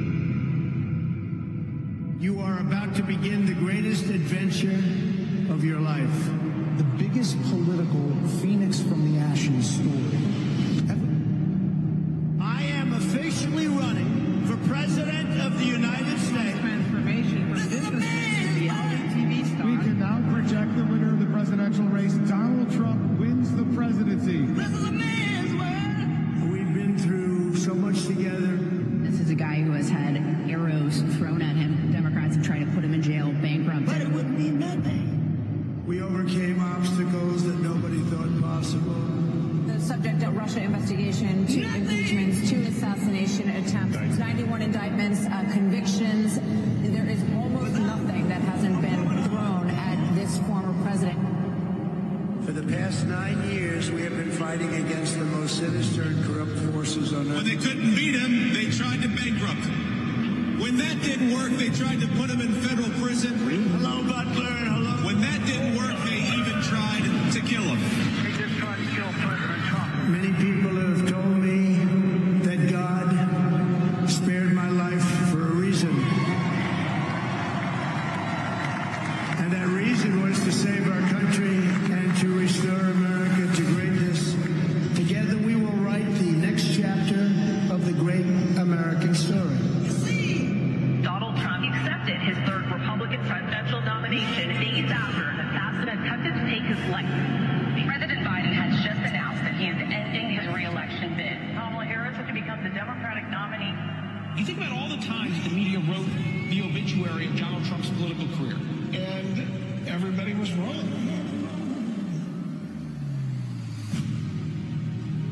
We together are going to register new voters, chase ballots, vote early. We are going to do the work to save America. President Trump will win the state of Pennsylvania. Winner of Michigan, and they're just a few electoral votes away now from clinching to 70. We will take back our country. We are now projecting And we will make that the next president of the United States America is great again. America's comeback starts right now. Trust Donald Trump. Donald Trump returning to the White House as the 47th president of the United States. His comeback victory unlike anything we have ever seen in American history. It was the most successful citizen revolt. The people defeated the When oligarchs. history looks back on Donald Trump, he will be one of the greatest leaders this world has ever Will seen. forever be remembered as the day the American people regained control of their country. Republicans will pull off a political trifecta, controlling the House, the Senate, and the White House. I am with you, I will fight for you, and I will win for you. President Trump is putting together a brilliant cabinet of fantastic America First fighters. With you at my side, we're going to unlock America's glorious destiny, demolish the deep state. This will truly be the golden age of America. Our best days are yet to come. Ladies and gentlemen, now welcome to the stage the 45th and 47th President of America, Donald J. Trump.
And look at the crowd. They have 7,000 or 8,000 people standing outside that can't get in. Would anybody like to give up their seat, please? Huh? You know, doing this for years, I don't think I've ever had anyone say, yes, I'll give it up. Just one person, nobody. The Democrats and the media said the Turning Point could never run a ground game. They weren't experienced. They didn't know Charlie, right? But when the ballots came in, the other side really didn't know what the hell hit them. They got hit hard. The victory was such an outstanding one, such a big one. And the other side now, and we don't want this. We want people to be happy and healthy. But they did. They lost their confidence. If you watch television now, they're all befuddled. They don't know what the hell happened. They're befuddled, to use quite a nice word that my mother used to use years ago, talking about somebody that's a mess. But they did. They've lost their confidence, and hopefully they'll lose it for a long time and then come over to our side, because we want to have them. We want to have them. And we're going to have some inauguration on the 20th. We're going to have something. It's going to be good. Going to be good. But something happened also in the election. All 50 states shifted toward the Republican Party, every single one of them. And together we won the largest share of African-American voters of any Republican in modern history. Actually, in history. We won more Hispanic American votes than any Republican ever, and we won the vote. We won the Latino men. Who's a Latino man? Do we have any Latino men? Now, you're not a Latino man. Very beautiful woman, but a man you are not. Of course, nowadays, who the hell knows? But we won the Hispanic, I call Hispanic. I always said, do you like Latino or Hispanic? Let's go. Let's do a free poll. Who likes to be called Latino? Okay, that's what's always happening. Listen to this. Who likes to be called Hispanic? Not as good as usual. But we won half of all voters aged 18 to 29. There's never been anything like that. We won by 36 young people. And we got the highest share of youth vote of any Republican ever before in history.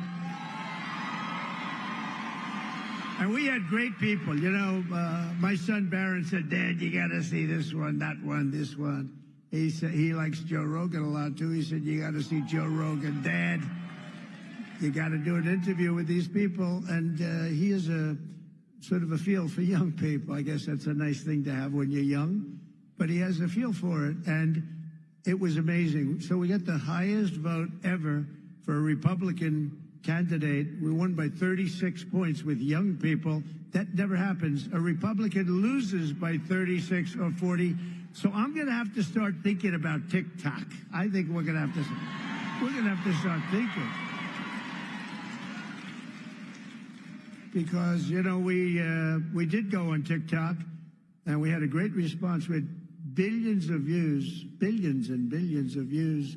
They brought me a chart, and it was a record, and it was so beautiful to see. And as I looked at it, I said, maybe we got to keep this sucker around a little while. You know, who wants to? Oh, look, I see Sheriff Joe. Sheriff Joe, could we use you on the border? Stand up. Sheriff Joe. Look at that.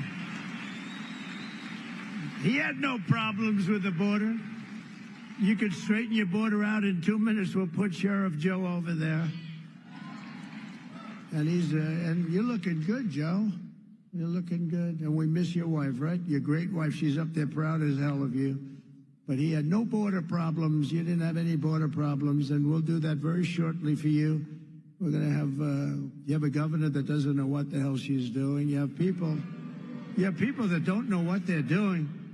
And we're going to change it, because your border is a disaster. Your border is a disaster, what's going on. And you just have a few days to wait.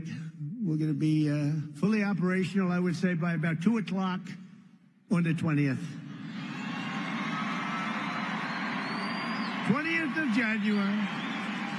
With your help, we gained 23 points with voters under the age of even 25. Think of that. We gained 23 points. And in the election of 2024, our movement not only won a mandate, but we built new American majorities all over the place and will define our country's future. I believe it's going to define our country's future for generations to come. That's going to happen. It's, you know, there's some people called up that are great people, actually.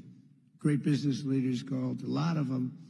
And some of them weren't exactly on my side, but they're on my side now. But they said there's a light over not only the country right now, but over the entire world. And it is happening. And we want to get some of these wars that would have never happened, like Russia, Ukraine would have never happened. Israel would have never been attacked, would have never happened. We wouldn't have inflation. We wouldn't have had that Afghanistan horror show, that horrible, horrible, the way we left, leaving billions of dollars of equipment behind and 13 soldiers. And, you know, nobody ever mentions, and I mention because I love them, and they're all watching right now. 48 soldiers that were horrifically injured. Nobody ever, they lived, and they don't talk about them, but these are incredible warriors that were hurt so badly with the legs and the arms and the face, and hurt so badly. 48 of them, and we love you. You're listening, and we love you. We're not forgetting you.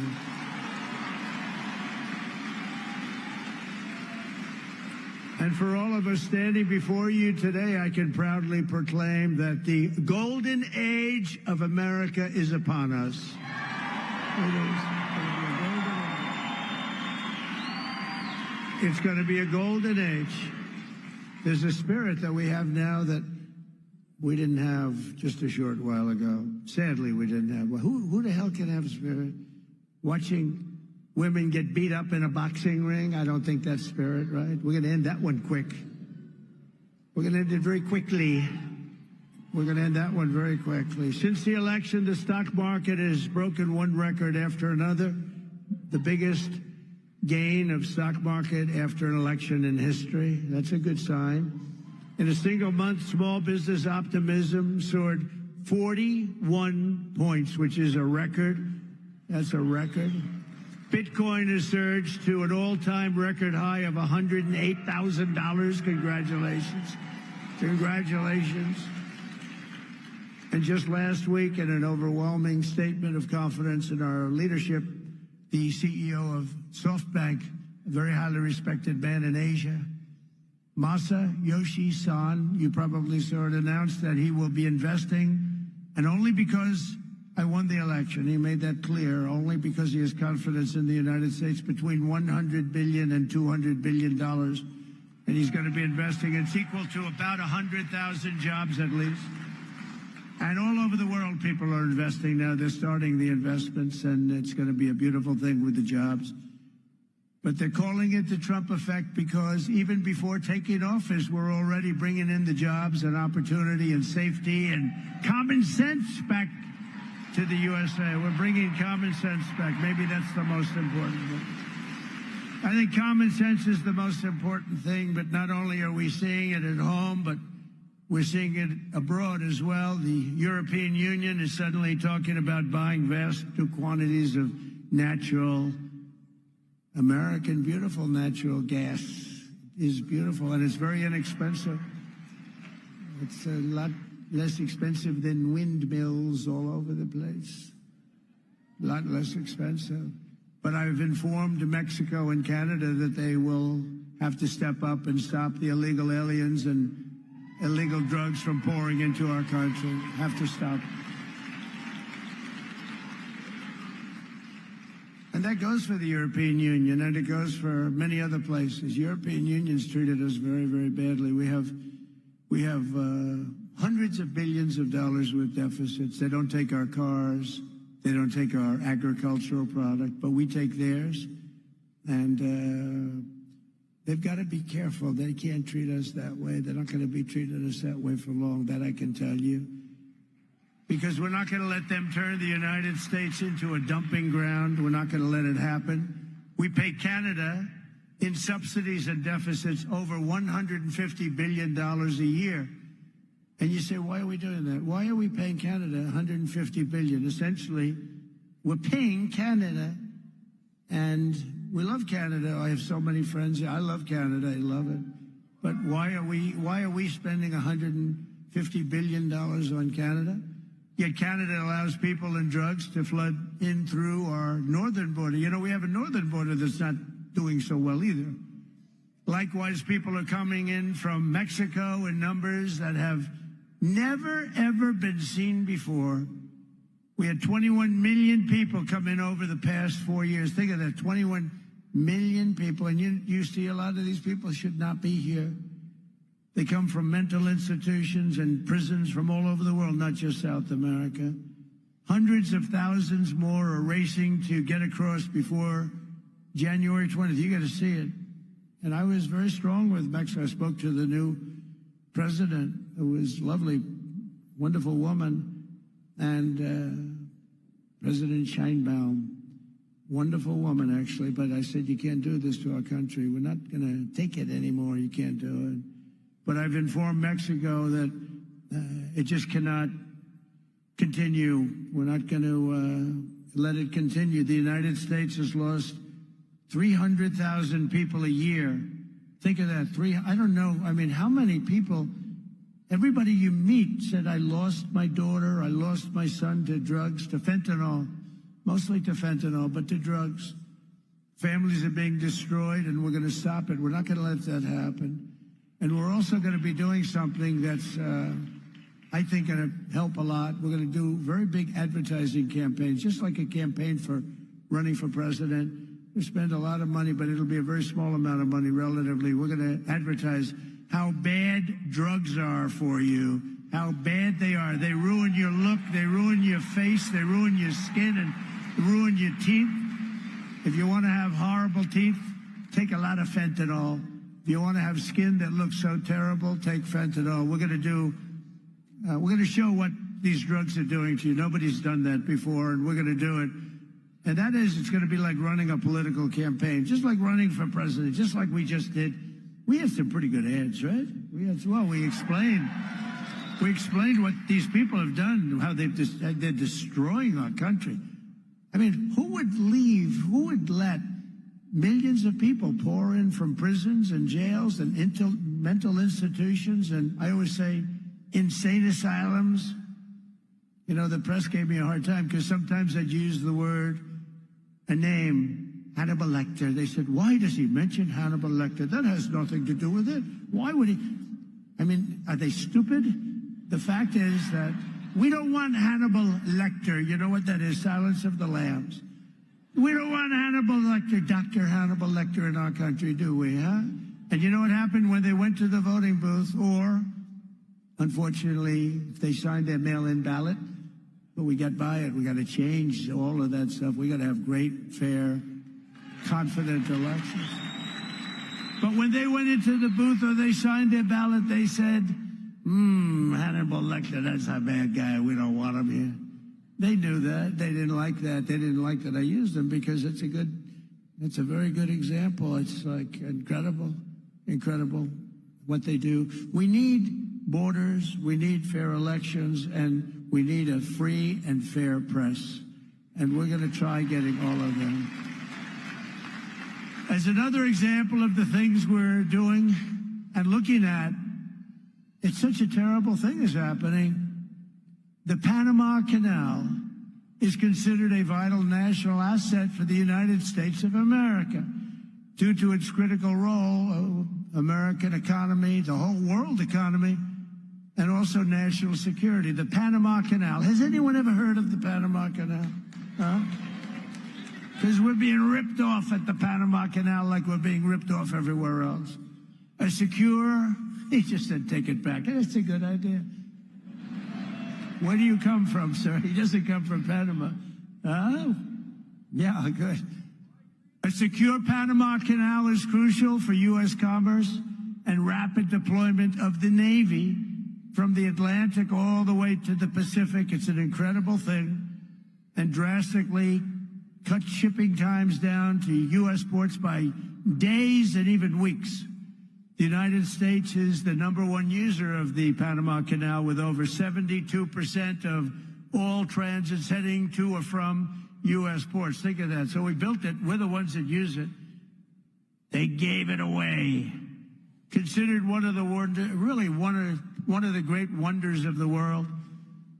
The Panama Canal opened for business 110 years ago and was built at huge cost to the United States, and it really is big when you consider the lives and the treasure, the equivalent of $1.2 trillion today. You don't hear those numbers.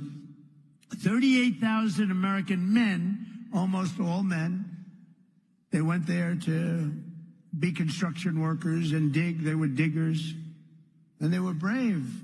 38,000 men died from infected mosquitoes in the jungles of Panama during the construction period. Think of that. We lost 38,000 men. Teddy Roosevelt was president of the United States at the time of its building and understood the strength of naval power and trade. When President Jimmy Carter foolishly gave it away for $1. During his term in office, it was solely for Panama to manage and not for China or any other country to manage. You see what's going on there? China.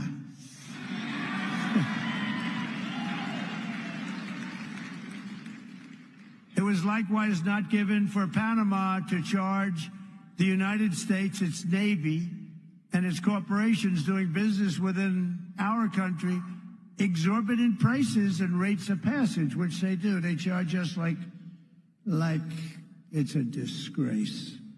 Our Navy and Commerce have been treated in a very unfair and injudicious way. The fees being charged by Panama are ridiculous, highly unfair, especially knowing the extraordinary generosity that has been bestowed to Panama, I say very foolishly, by the United States. This complete ripoff of our country will immediately stop. It's going to stop. The United States has a big and vested interest in the secure, efficient, and reliable operation of the Panama Canal. And that was always understood when they gave it to Panama. Can you believe that? We would never have done it if we thought what's happening now can happen, and we would never, and we will never, ever let it fall into the wrong hands. But it's falling into the wrong hands. It was not given for the benefit of others by a token of cooperation, but it was given to Panama and to the people of Panama, but it has provisions.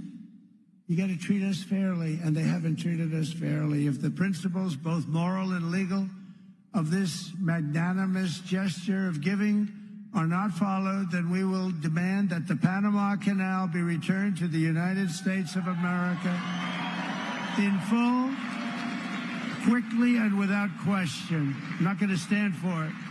So to the officials of Panama, please be guided accordingly.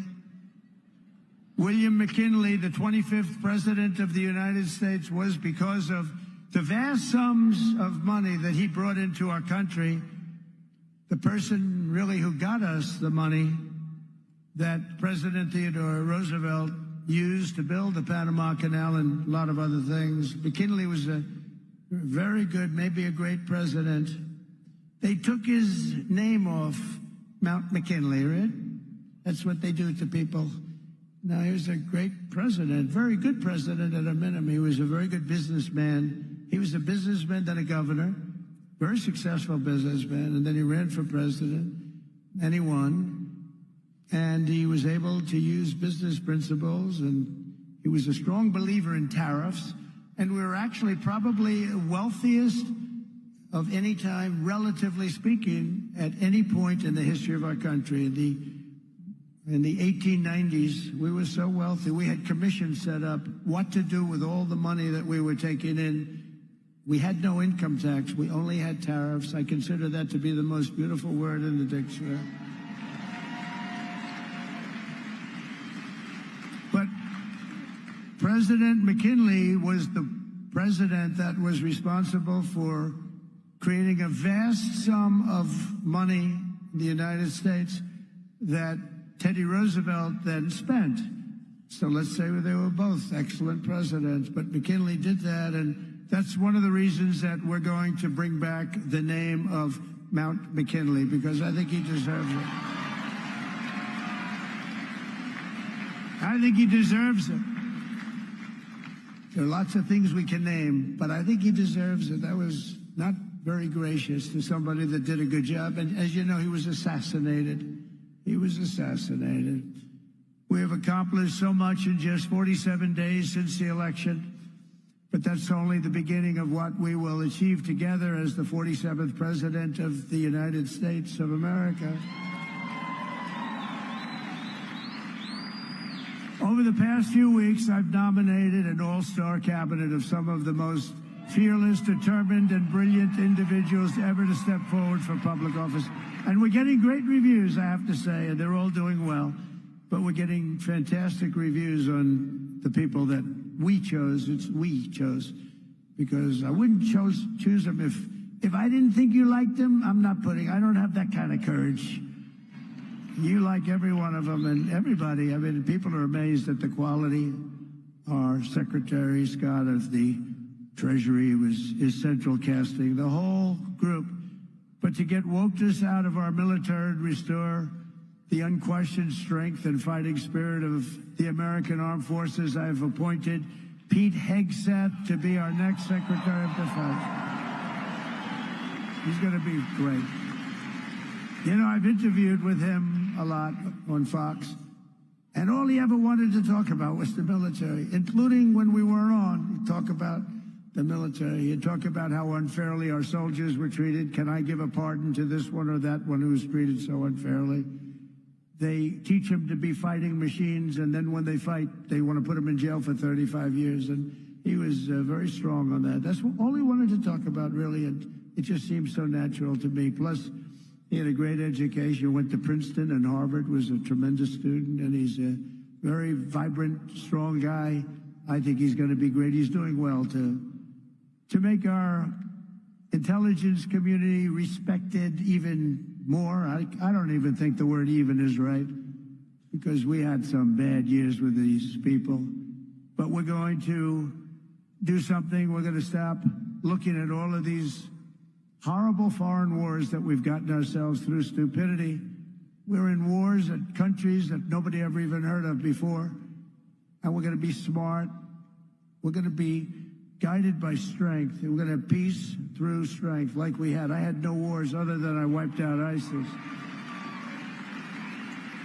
We wiped out ISIS in a small fraction. They said it was going to take 5 years. It took 4 weeks. We have a great military, not the ones you see on television, the real generals, but I've nominated Tulsi Gabbard as our Director of National Intelligence. And to be our next Secretary of Health and Human Services, I decided, look, something's going on here. When you look at, like, autism from 25 years ago, and you look at it now, something's going on, and I nominated Robert F. Kennedy, Jr.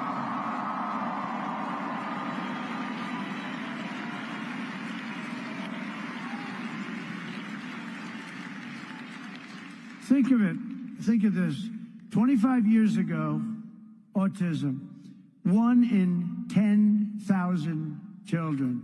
Today, it's 1 in 36 children. Is something wrong? I think so. And Robert and I and all, we're going to figure it out.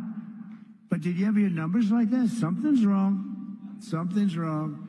Likewise, there's been a 25% increase in childhood cancer and a staggering increase in chronic diseases. So together we're going to make America healthy again. We're going to make America healthy again. Something's happening. Something bad is happening.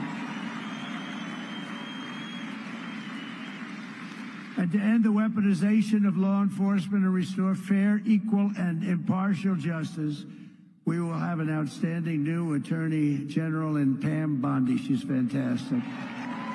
She is fantastic. Known her a long time. And I'm very pleased to report that Christopher Wray is on his way out. He's resigned. And he will soon be replaced by our next FBI director, somebody who I think is going to be one of the greatest, maybe the greatest director of them all, Kash Patel.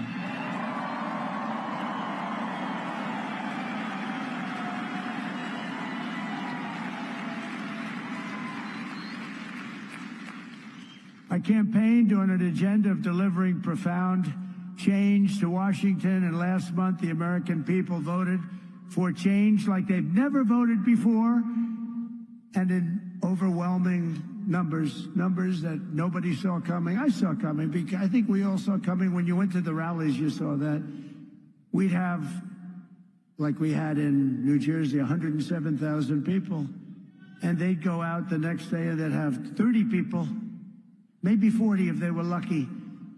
And then I heard how it was going to be a close race. I said, why is that? Why is that? I don't quite get that. But now the Republican Senate majority is working very hard to confirm my nominees, and we appreciate it. And with the help of this dream team cabinet, and we have so many others I won't bother mentioning, but you know every one of them, we're going to embark on the most exciting and successful period of reform and renewal in all of American history. We're going to do something that's going to be really, really special. You're going to be so happy. And as you know, I made a series of big day one promises in my campaign. You know them just as well as I do. And 29 days from now, I intend to keep those promises to the American people. And just as we did 4 years ago, my administration will live by the motto, promises made, promises kept. We did keep our promises.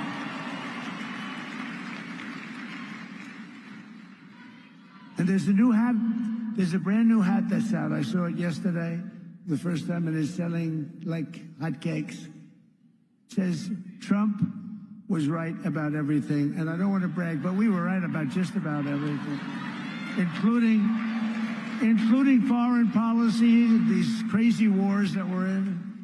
One of the things I want to do, and quickly, and President Putin said that he wants to meet with me as soon as possible. So we have to wait for this, but we have to end that war. That war is a horrible, horrible, the soldiers, the number of soldiers being killed. It's a flat plane, and the bullets are going, and there's powerful bullets, powerful guns, and the only thing that's going to stop them is a human body. They go dead flat land. Nobody's ever seen anything like it. Millions of soldiers have died now. Millions. We're seeing numbers that are just crazy. Got to stop it. It's ridiculous. Would have never happened if I was president. That war would have never happened.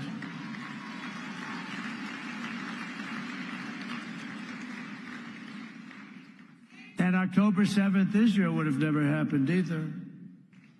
So much, our country would be so different and the world would be so different. But it's not. So we have to make it great. We're going to make it great. We're going to do it as quickly as we can. On my first day back in the Oval Office, I will sign a historic slate of executive orders to close our border to illegal aliens and stop the invasion of our country. And on that same day, we will begin the largest deportation operation in American history, larger even than that of President Dwight D. Eisenhower.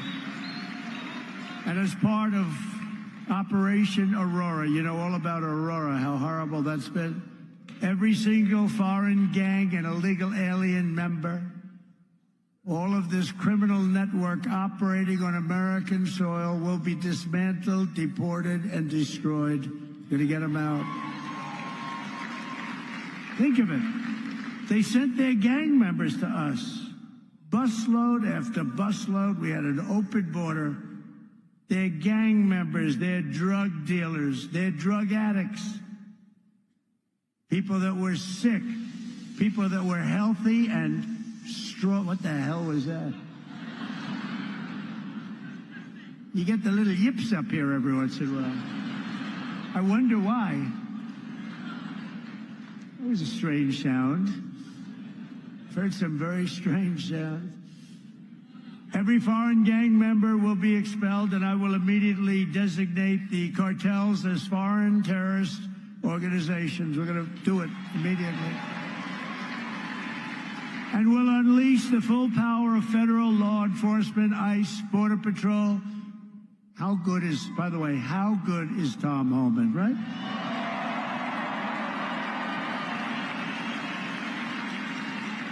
He's phenomenal. I've known him a long time. I'll bet you Sheriff Joe likes Tom Homan, right? Sheriff Joe, yes? Yep. He goes, yep. The DEA, the FBI, the intelligence community, and financial sanctions to remove the migrant gangs and criminals that are killing and raping and maiming our citizens. We're going to get them out. We're going to get them out. We're going to get them out fast. We have no choice. We have no choice, by the way. I don't want to do that, but we have no choice. Last thing I want to do could have been so much easier. The election wasn't rigged. It would have been a much different thing. But this will show something. This is going to show how we do it and how good we are. You know, we showed how the opposite philosophy runs a country, and it wasn't good. They had an approval rating today. It was 14%. Nobody's ever had an approval rating of 14. That's the lowest approval rating. And we're going to have a very high, in fact, we already have a very high approval rating. We're way up, way up, higher than almost anybody, higher than anybody as of this morning. We will end the occupation, and January 20th will truly be Liberation Day in America. Is that okay? Liberation Day. And this great liberation will be in honor of all of the victims of migrant crime and all of the angel moms and angel dads who have lost their really incredible kids that, you know, they're going around for years and years. And I talk to them all the time. I know so many of them.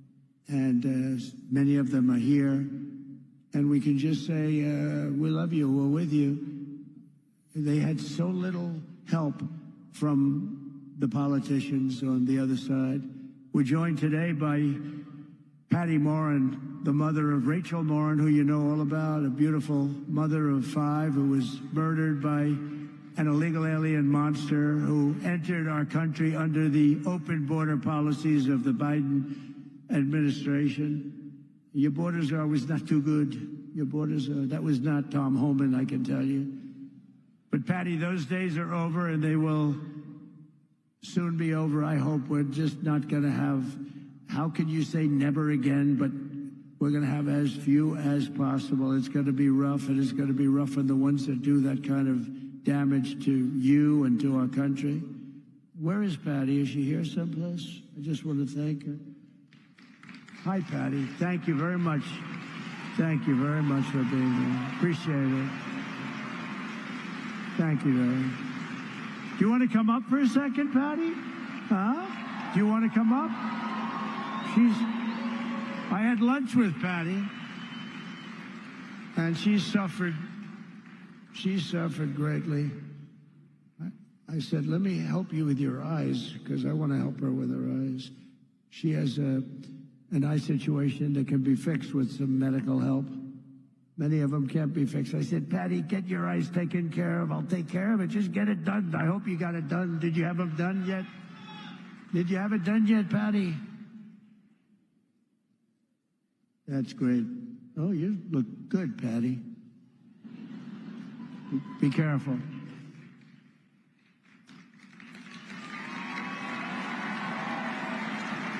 Did you have your eyes done yet, Patty?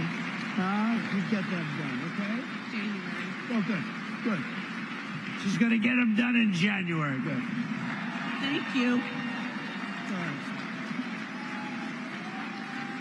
Thank you. The first time I met President Trump in person, he invited us to lunch, my attorney and I. And to be honest, I didn't do anything. I just sat there. I didn't really speak because I wanted to watch the man and listen to what he had to say and what his conversation was like, because I knew he wasn't a politician, but I knew that he had been president before, and I wanted to see if he was a real, authentic man who actually cared for the American people. And so I watched him. I watched how he interacted. I also watched how much his staff really respected him and how much his staff loved working for him. But the thing that changed the way that I looked at him as a person was I realized that he was a dad, that he was a grandfather, and when you spoke to him, you could see in his eyes that he genuinely cared about his fellow human being. But the thing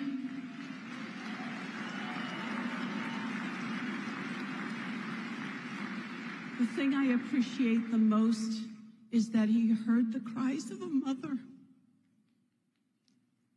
and he cared, and he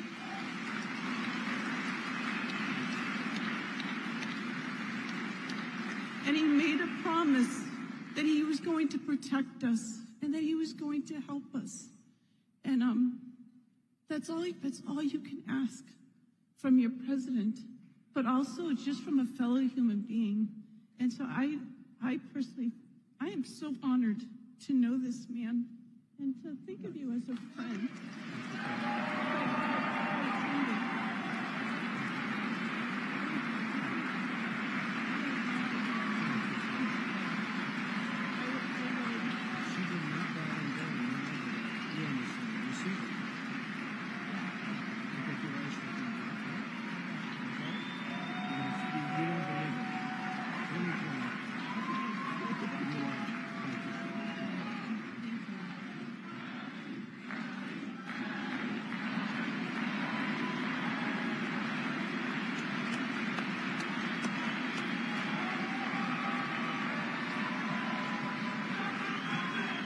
Thank you very much. She's been through hell. Who wouldn't be? I mean, so many people, so many, I call them angel moms, and they go through hell. And many of them say it doesn't get any better, but we have to hope it does get better. Also with us is a very special guy, the president of the National Border Patrol Council, Paul Perez. He's incredible. He's doing a fantastic job, and he wants to do the job right. Hey, Paul, come on up here, Paul, quickly. Paul, in 1 month, the Patriots of Border Patrol will once again have a president who will back you and will have you, and we're going to work together as we have done in the past. You know, we had the safest border in the history of our country. And you remember the famous sign that I pulled down? That sign was about how good the border was. I haven't used that sign much lately. Well, we won, so I guess I don't have to use it, but we really do have to use it, because the fact is that we have to have strong, safe borders, and we have to have men like this and women who are doing an unbelievable job. I've gotten to know a lot of them. I'll tell you what, they're tougher than I am. I don't want to mess with them, right? But this man has done as the head, and also replacing a very good guy. We know that, right? And he's going to have a good life. I hope he's going to, because he was a very special guy, and you're a very special guy. Say a few words, please, Paul. I mean, we're back. America is back. The strength and security that Donald Trump brings to the White House is what we've needed. He's done it before. He's going to do it again. We're going to make all of these communities safe. And like Tom Homan said, if you're not going to help, get the hell out of the way. Donald Trump is by far the best president in the history of this country, and he's going to show everybody exactly why. Thank you.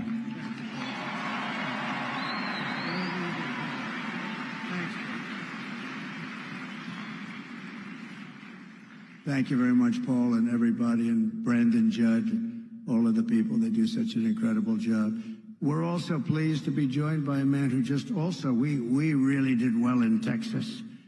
And I heard Ted's speech, and he can come up and speak more if he wants, or he can just, you know, Ted's going to be going to a big event in a little while. Where's Ted Cruz? Is he here?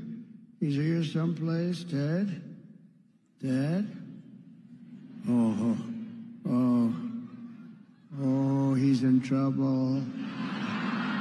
Oh. He's in trouble. No, he was here. Oh, good.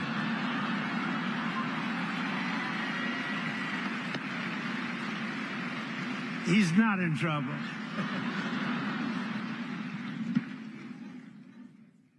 Keep Texas, Texas. Amen.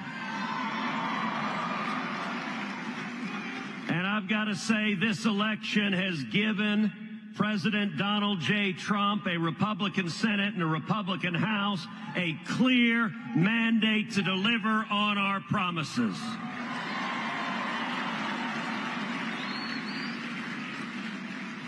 One month from today, President Trump will secure the border.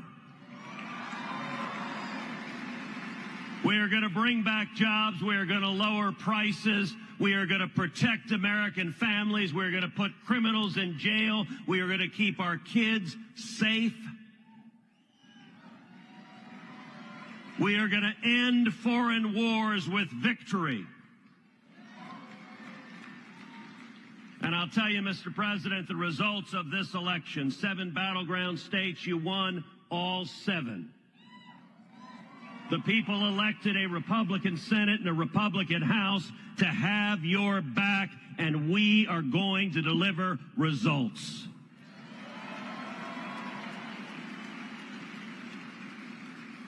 And if I can speak parochially for a minute, one of the most consequential things that happened in this race in Texas, you won profoundly in Texas, and both you and I won a majority of Hispanic votes in the great state of Texas.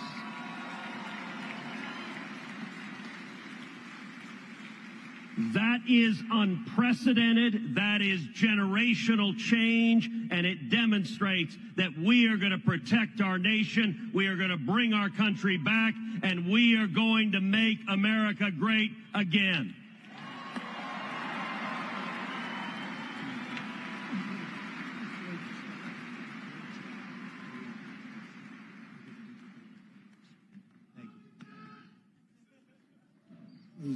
He's actually a great guy. Was really out there working very, I'm so glad he was here.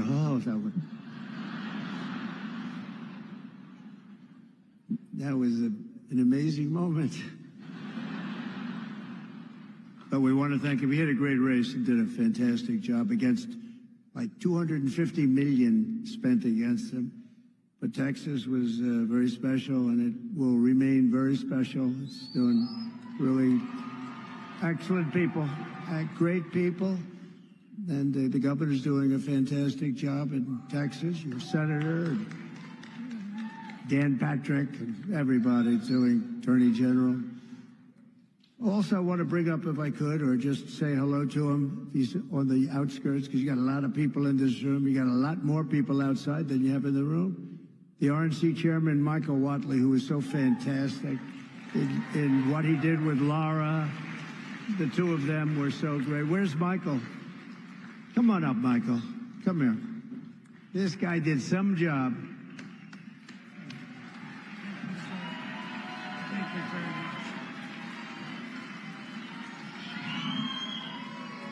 much. It takes 3 things to win in a battleground state. Number 1, you got to get out the vote. Number 2, you got to protect the ballot. And number 3, you have to have a great candidate who runs a great race.